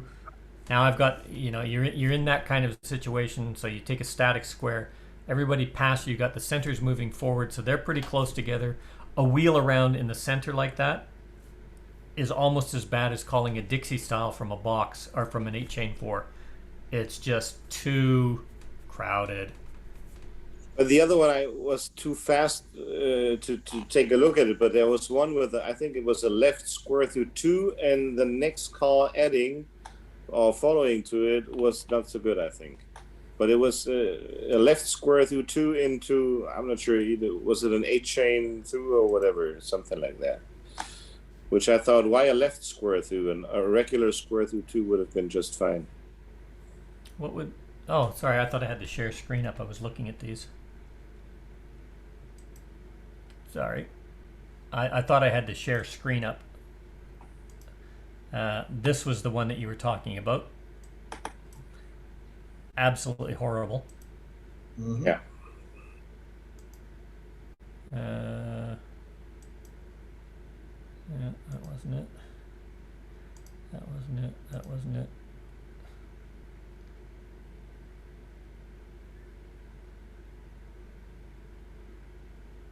It highlights just how careful we have to be these days to try and even up the flow for everybody, isn't it? It's one of those. This is the one you were talking about, Barry? Yes. Partner line to partner line. Slide through, pass through, centers wheel around, and everybody cloverleaf. You would have to put a pause in there or a stop time or something in there only if you were focusing on wheel around and you wanted to get that correct. But as was said, if that was my highlighted focus and you wanted to make sure everybody knew how to do a wheel around, fine. That is still terrible choreography. Yes, it is. Regardless of your purpose, if you see things like that, fix them. And that one is a very easy one to fix. Well, you have a center wheel around and then the same 2 to do a half sachet and then walk into the cloverleaf. That's a fine one. Yep. Yeah, with time, it's one of the things, when you're a fairly new caller, you know, it takes a number of years before you can actually see in your mind, when you're looking at it on paper, something has problematic body flow. Yep. As I said, I've been calling for 54 years, and I just look at something, and 99% I will be able to tell what the flow is, whether it's good flow, bad flow, unacceptable flow, poor flow, or absolutely bloody dreadful body flow. But even with the time that I've been calling, I still miss things every now and then. It's just the way that we are. We're all human. And it's except for Mel, who's superhuman. Hardly. It's one of the reasons why I qualify anything when you get material from anybody, and this is just stuff that's just being pulled off various websites. When you get material and you look at it, yep, don't just check it on Taminations or Colorama or your Square Dance program, because they look at this material from I've done a pass through, I have center couples facing, can I do a wheel around from there? Yes, because it doesn't take into account what your body flow is, what your hand available. It just says, can a facing couple do a reverse wheel around? Yes, they can, so they'll do it, or a wheel around for in this case. Well, so always check your material, check it with your checkers, then get up and actually dance it.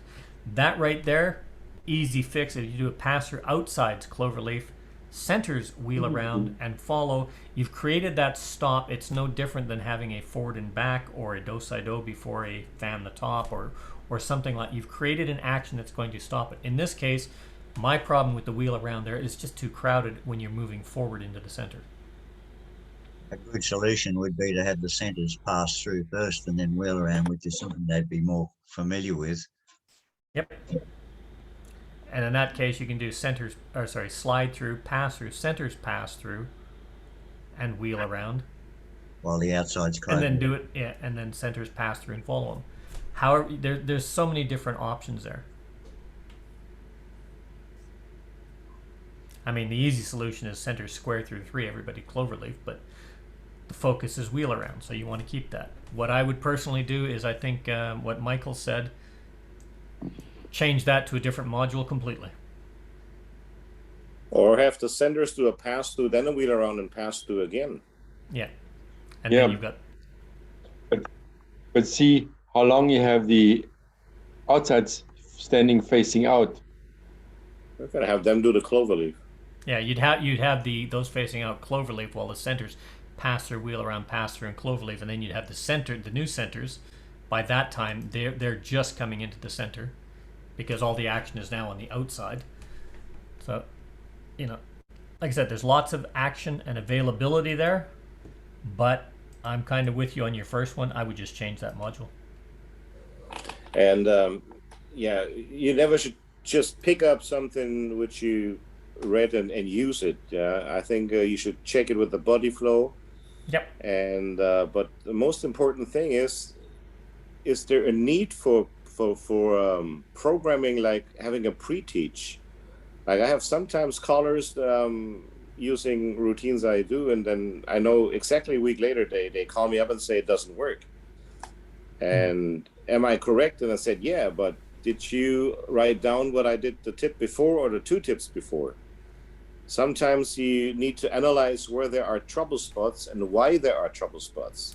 Yep. Because dancers may not trust, or they do not have the path or the body impact implanted already in their minds. So therefore you need to work slowly towards that routine. Yeah, so this is to analyze where trouble spots are, or how to build a routine up, which is, I even think, more important when checking a routine just about body flows and timing and stuff like that. Yep. Yeah.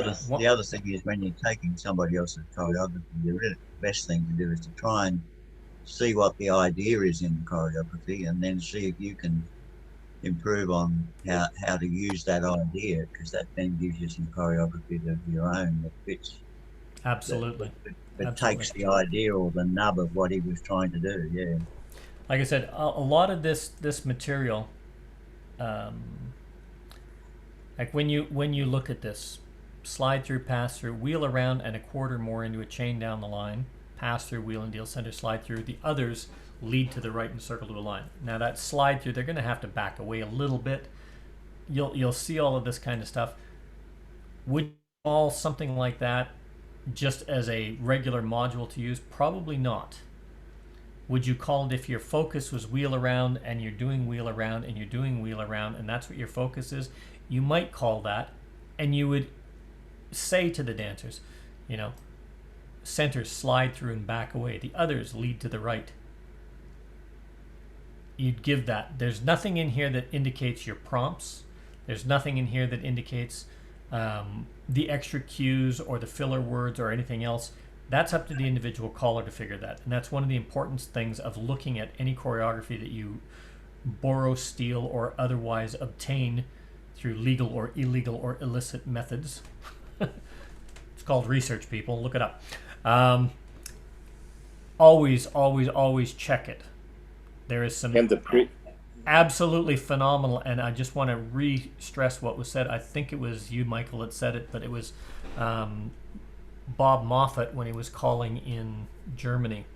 He was one of those callers that a lot of material that he would do would be recorded, and he'd say, oh, there's a fantastic little sequence, and great, and you do it, and when you go to call that sequence, you know it works, you walk through it, it works like a charm, doesn't work, is exactly for that reason, is because his program was designed to introduce it from standard, introduce the variation, to use the variation, then there's his workshop, which is just a couple of prompts, and he uses it successfully for the evening. But as a dancer, you don't realize that, or as a new caller, you don't realize that. You just focus on, oh, wow, that's neat. And there's so much that goes into getting to neat before you use it. So excellent, excellent point.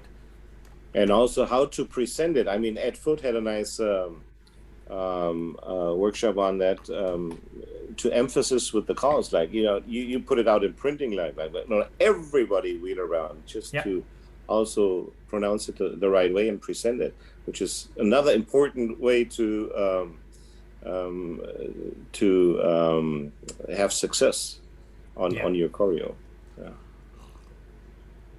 One of the biggest things to remember, we are not callers to be masters of choreography. We are not callers to learn how to resolve a square. We are not callers to present programs. We are not callers to get out there and say, wow, I can resolve a square every time, I can move the dancers around the floor. We are callers for one purpose, and that is to entertain the dancers and give them an enjoyable time with the material and the tools that we have available for us. As long as we keep in mind that we're calling to them so they can succeed and have a good time, chances are you're not going to screw up your choreography too bad. When you forget that and you say, oh, look, Alan and Guido and Michael are here, they know more about choreography than I'll ever do, I'm going to call this tip, and they're going to go wow at the material I'm calling because it's really good and it works. They're all going to look at me. I know Alan will look at me and go, yeah, I could probably do that same thing at about 6 different levels on 6 different programs, go through it, and then look at the floor and say, it's good material, but he should never have called that to that floor. That's bad calling. Doesn't matter how good it is. If you call for anybody other than the dancers on the floor, you're doing yourself and your dancers a disservice. And for the newer callers, I say that very bluntly. You probably cannot learn anything if Mike Sikorsky is calling, or Tony Oxendine is calling, or Barry or Mel or whoever is calling with a lot of experience. You will probably like a combination they do, but you cannot call it. The new caller, and you just cannot learn from the other callers because they are calling on their level and they don't go back to your level of calling. Then you could learn, but they're doing their profession, they're doing what they're doing, and a new caller doesn't see that usually. The new caller just sees the combination, but not the work that's into it. You see the star in the sky, but not how the way to get there. Yeah. Yes, Mel. Yeah, so just go back to the cue sheets again, Mel. On the singing chord modules, just the way you do it, do you keep a separate list for like right hand lady progressions and corner lady progressions? I used to. I don't now. What I do is if it's a right hand lady progression, I just put RHL beside it to let me know that it's a right-hand lady progression. The reason I do that is, let's say I'm going to get up there and I'm going to call a dance with you, and we've got that. I want to know if I'm doing a right-hand lady progression singing call, because there's nothing worse than sharing a stage with another caller that calls, you call a corner progression, and then he calls a right-hand lady progression, and if you're not paying attention, you know, it gets all messed up. I don't do it. If I'm working with another caller, I try never to call a right-hand lady progression unless we prepared it beforehand. But when I do have a right-hand lady progression, I note it on the singing call, and I will only do that figure in a singing call. Or I'll do, if I do two, they'll both be right-hand lady progressions. Okay, always make the note. And you saw in some of those, you saw in red, bracket left. Like it'll say spin the top, and it'll have bracket in red letters left, because it's from a left-hand ocean wave. That's not, I don't say left spin the top.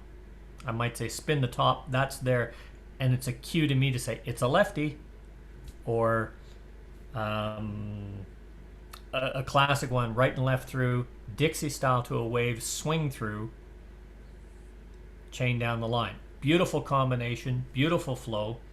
But if I might have on my cue sheet, depending on who it is, right and left through, or pass through, wheel around, Dixie style to an ocean wave, and then I'll have in bracket in red, boys start, swing through, or center start, swing through. That's just a cue to me as the caller. That's why it's different, to say there's something different about this. I might have to prompt the dancers. It's a right-hand start, so I'll say boys start because they're in the middle, swing through. I've got no problem saying boys, girls, centers, ends. That's written there. But on most of the cue sheets, all I have is the movement, one line per movement. As you practice, you'll know that. You know, you'll say flutter wheel, girls pick up the boys. I don't write that out on my cue sheets. I don't write that out on the figures for the singing calls. I don't write it out word for word. I just have the movement. It's up to me to do the delivery. That's part of my practice performance. And I practiced all of that beforehand. But if writing it all out works for you, then write it all out. Write your material and write the lyrics out. The other thing is, when you're sharing with some newer callers, you should really be observing whether they're doing right or left, because the number of times a newer caller will accidentally call another figure in the middle break, or you know, and so if you're not aware of, you know, has he done the right progression, you can correct it certainly, but it just means that even though you might not be calling the figure, you should be really observing what it's doing there. There was one, I can't remember what the sequence was that he did. And it was just four figures. How it worked, I have no idea. But it just copied four singing call figures that fit the singing call.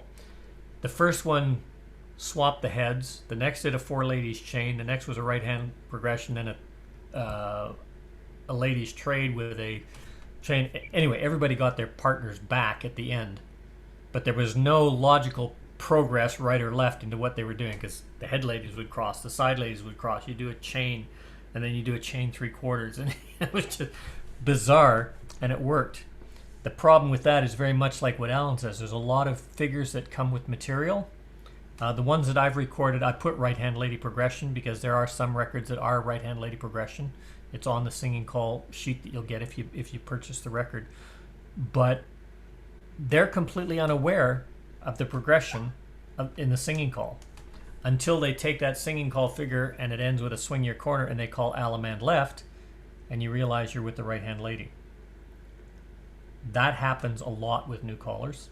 It happened to me when I started, because I was said, oh, just use the singing call figure when it says swing your corner. If you're in a box, just call Alamand left, you'll be fine.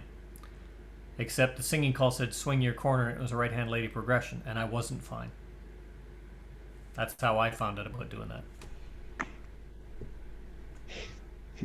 that. You've done that too, haven't you, Guido? Because I can see you laughing at yourself. Yeah, I've done that.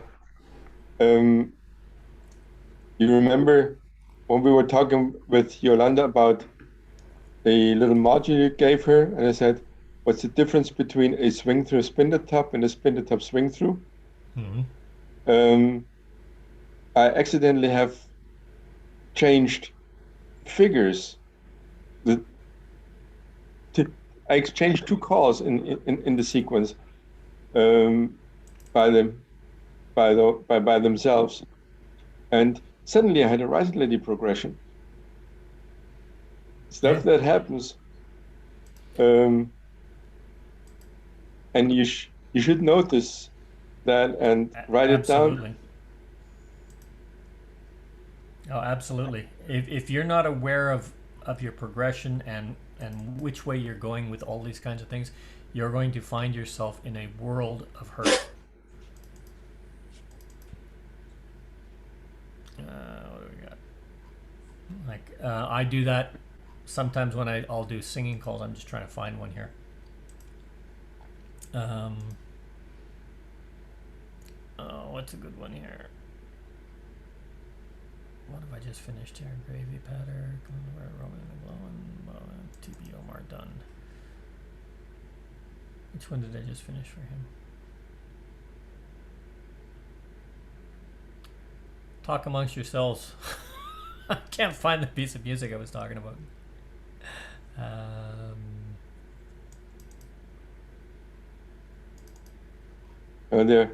There are some cute progressions out there.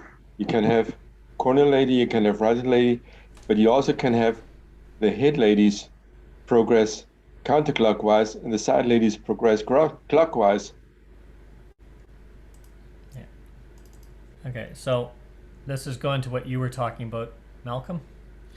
So this is the music. The release is Rockabilly Rebel.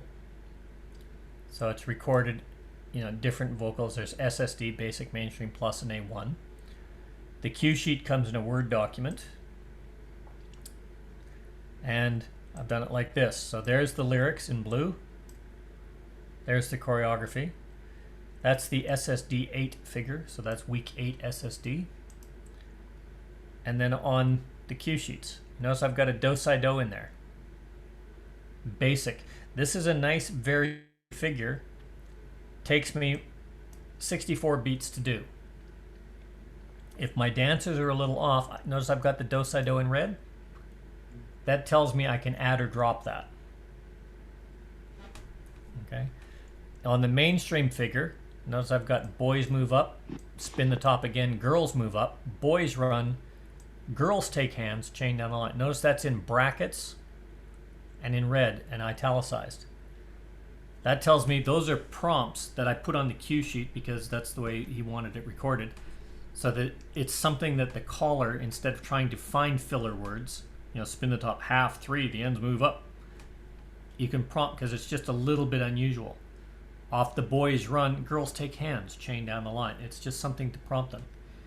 If, for instance, this was a right-hand lady progression, it's not, but if it was, it would have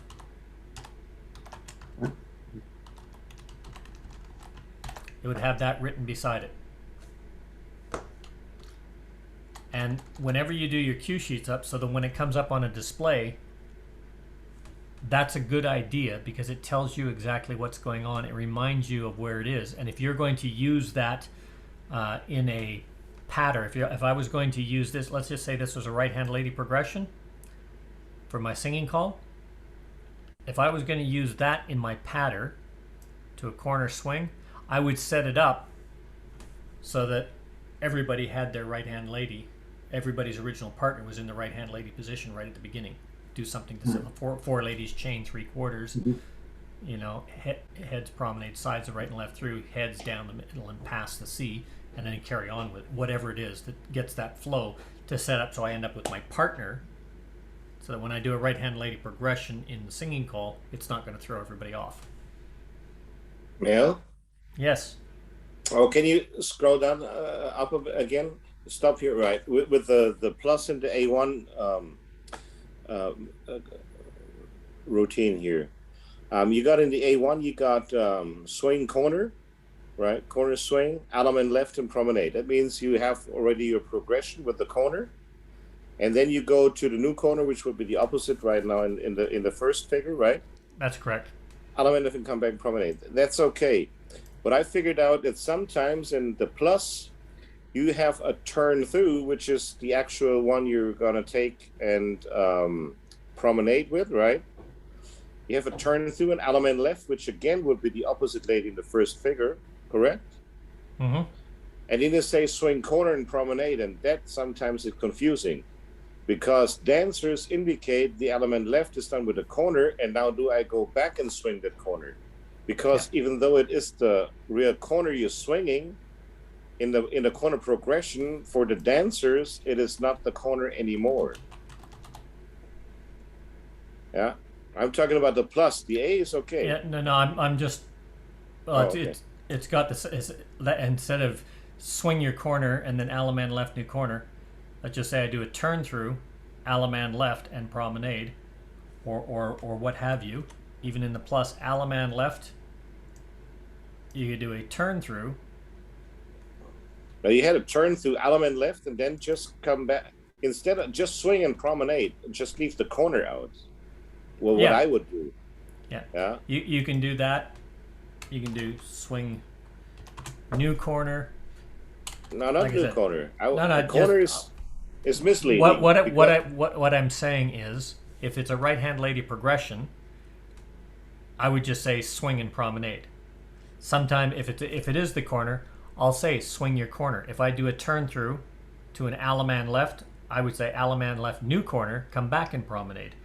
I don't put a lot of that into the material because callers should not just be taking there's the singing call and that's it. They don't look at it, they don't do it, they just read it or they sing it the way it's written.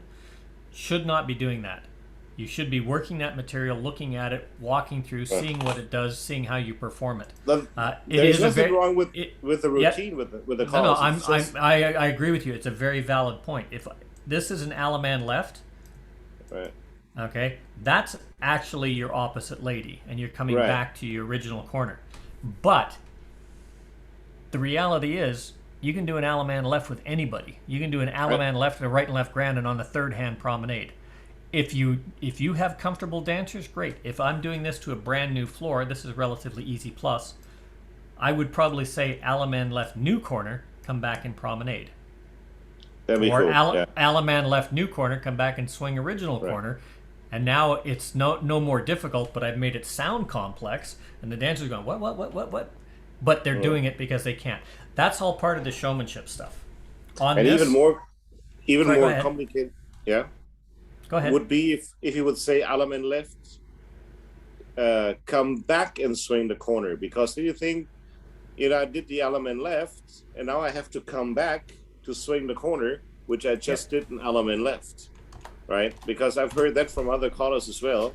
You can do swing new corner, or you can do swing and promenade. Right, that'd be the one. Either or. Because, Yep.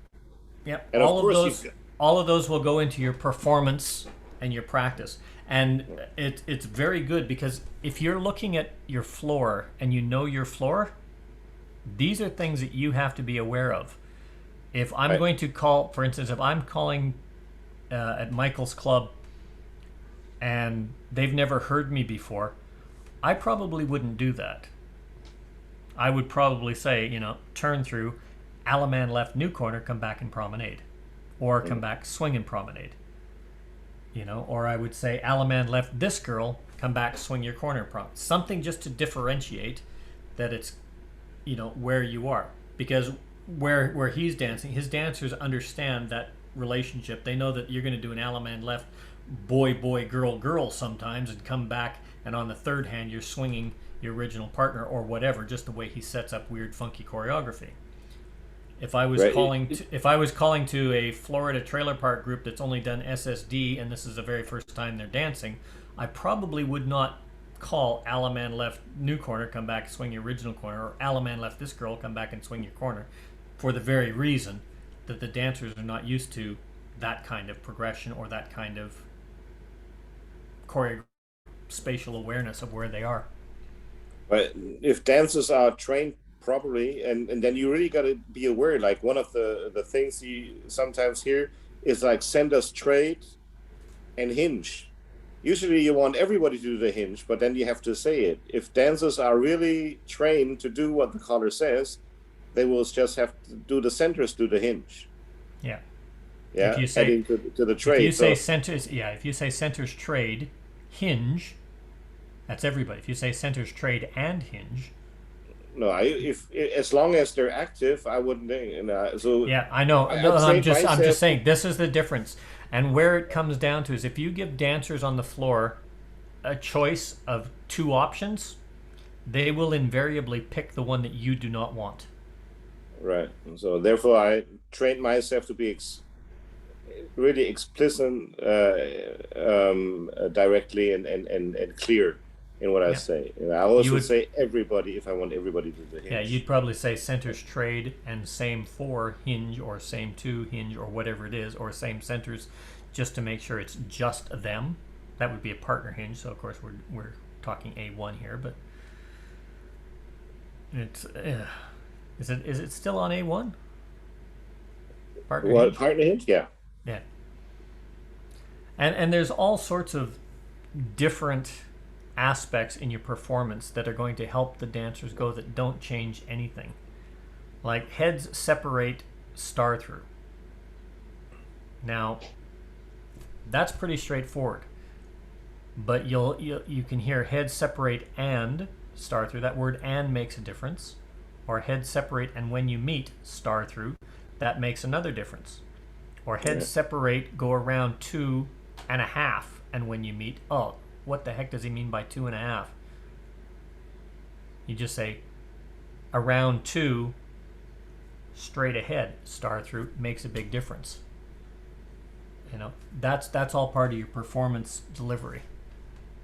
Right. But I think so, because you're dealing in English, Mel, and this is sort of universal across the world, really, we should get in the habit of defining actually all star through or whatever. And in the case of the centres trade and hinge, really the caller should have made the choice that the centres cast 3/4 rather. In other words, it's a choice of what caller he used rather than the fact that he used 2 calls in a row for the same people, but he didn't discriminate whether they were active or not. Yeah. Yeah. So here's another cue sheet. This was for the first version of Fishing in the Dark, which is something coming out on Riverboat. Now it's got opener, break, and closer, but it's got a different opener for SSD3 and a single figure. That's the whole SSD3 version there. SSD8. Notice there's a little, because of the way the lyrics, the music are, there's a little qualifier. Don't rush the delivery on that, because the music will make you want to speed that delivery through to sing with the music. You have to pretty much syncopate that. At A1, this is a short promenade and a singing call. And it works, but you've got to do your timing and delivery correct, because you're actually doing 52 beats of music for your figure rather than 48 beats of music.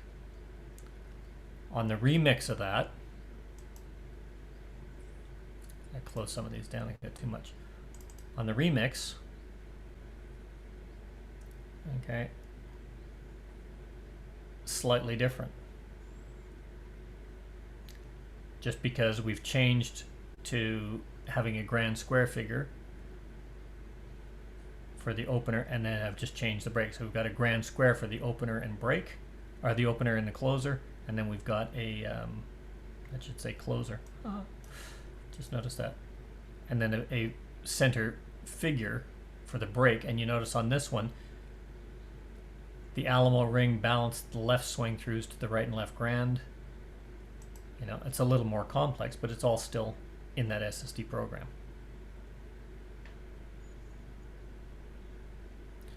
So, and that's a good idea for any anything that you do with your cue sheets, anything that you do that's going to help you. If you're one of those callers that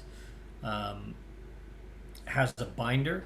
Let's say if you're doing plus, you've got a binder, and you've, I don't know if I've got one here. No,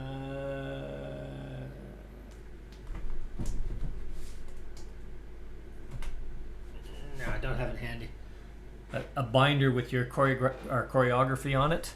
So you print it out. Whenever the binder's open, you've got left side and right side is all one figure. I've got my singing calls, I got my things, and that's on the table. If that's what you use, or you use cue cards or anything else, whatever you use, you want to be consistent in what you use.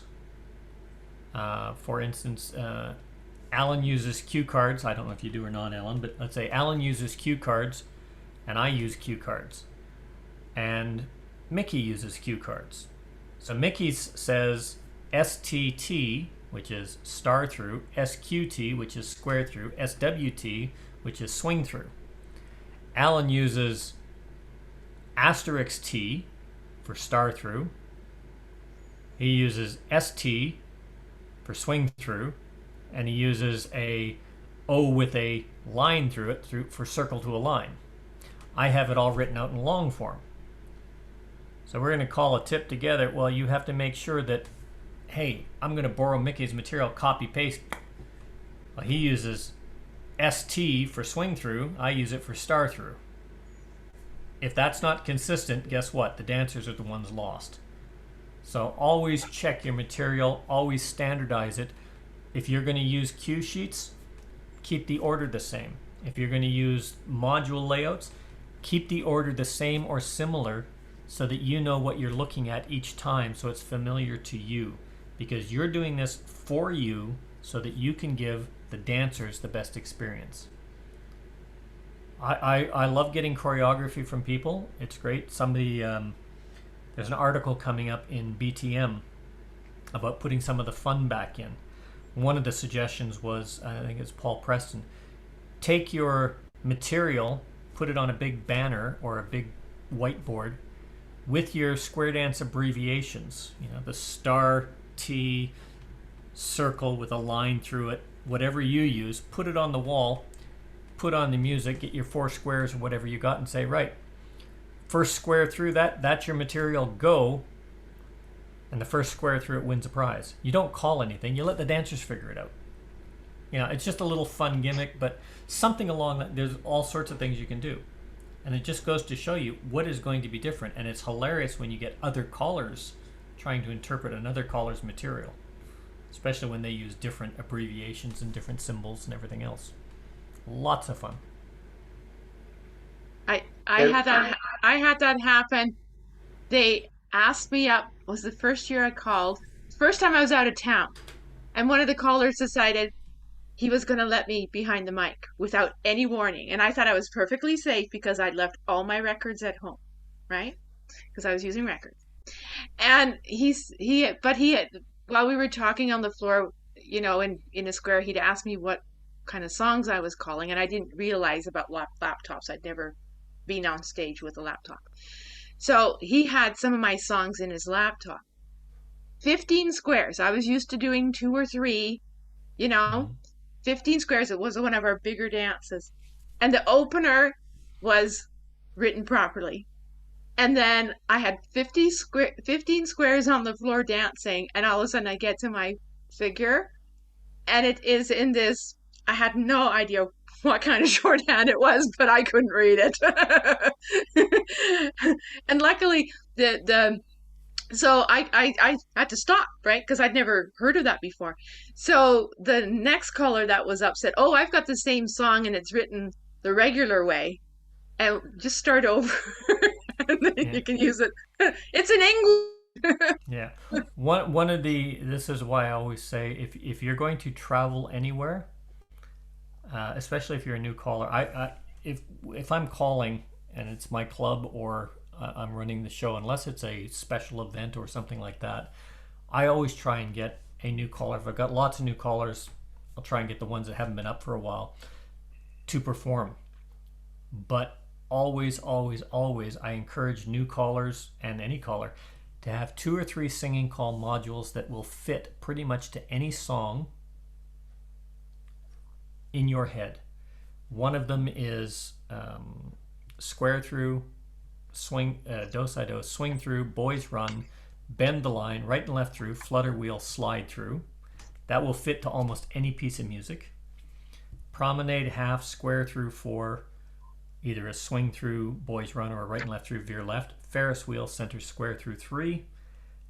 And then the other one is square through, do, si, do, swing through, boys run, tag the line, cloverleaf, girl square through 3, swing the corner. Those 3 figures will fit almost to any singing call out there. And if you've got, pick just 3 that you can remember off the top of your head of different complexity so that they are different. So that if you're ever asked to call a guest tip and something like that happens, or you go up and Alan's got Ghost Riders in the Sky, or he's got something, but I'm reading a cue sheet and he's got A1 figure up there, and I'm going, oh, I've got something I can fall back on. Always have 2 or 3 figures in your mind.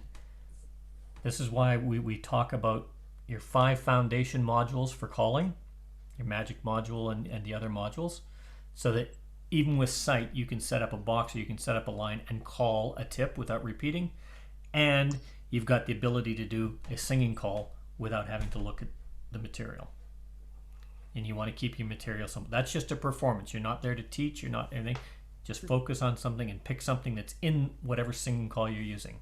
So if you're using tag the line cloverleaf, make sure you use tag the line cloverleaf in your pattern, and so on and so forth. Just a good thing to remember in the back of your head. Mm-hmm. Yeah. Well, I had never guest called outside of my own weekly group, so I didn't have the expectation I would get behind the mic. Yeah, you know what assume does, right? Yes, Yeah, yes. well, I always have something prepared. Yeah. Here's the secret. About 13 seconds is the rule. 13 seconds after you decide that you're going to try your hand at calling, 13 seconds after you walk into a hall, once you've made that decision, somebody's going to ask you to call a tip. Oh yeah, I found that out. Always have your laptop. No, you don't even have to have your laptop. Just doesn't matter. Somebody, I got some music. You go ahead and call. Oh, I don't know anything. Well, go ahead. You can do it. You know this song. Go ahead and do it. It's going to happen to every caller once or twice in their life. So always have something prepared. Oh, yeah. Totally. Anyway, I think we've pretty much gone around in a lot of circles here. Does anybody have anything specific they want to bring up, talk about? If not, thank you very much. I'll try and come up with a couple of new topics. We're going to be going back and looking at modules, looking at resolution, looking at some of the other topics we've covered. Dawn has asked me to do something on the rules. It's come up a few times. A shorter version of the presentation on rules, conventions, guidelines, and definitions, but mainly rules and conventions, because there's still a lot of confusion with callers, even experienced callers, of what does the ocean wave rule mean? What does the facing couples rule mean? They are very specific and there are very good reasons for them, but really trying to explain them and understand them. So we'll be doing something like that with Dawn. Just as a reminder for those of you that don't tune in, Don Beck does a session as well on Sundays. He's 5 hours earlier. So he starts at 1 a.m. We start at 9 a.m. So he's actually 8 hours earlier. So if this session is late for you, 8 hours earlier, Don Beck does a session on various topics as well. And they're very, very interesting. Today we're talking about column speakers and sounding halls and things like that. Yes. So tune in. All of these sessions are available. Mark puts them available, as does Dan Like, on his website, which I think is Flutterby. And all the material is available from Mark on the OC Callers website. And once again, Mark, thank you very much for doing all the technical and behind-the-scenes work. And as Mickey has pointed out, when you look at some of the choreography that's been brought over, yeah, there are a couple things you might want to double-check.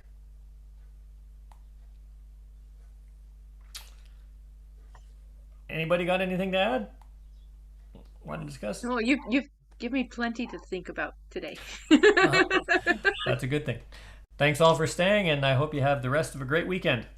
Okay. Bye-bye, everybody. See you next week. Take care, everybody. Appreciate it. Cheers, guys.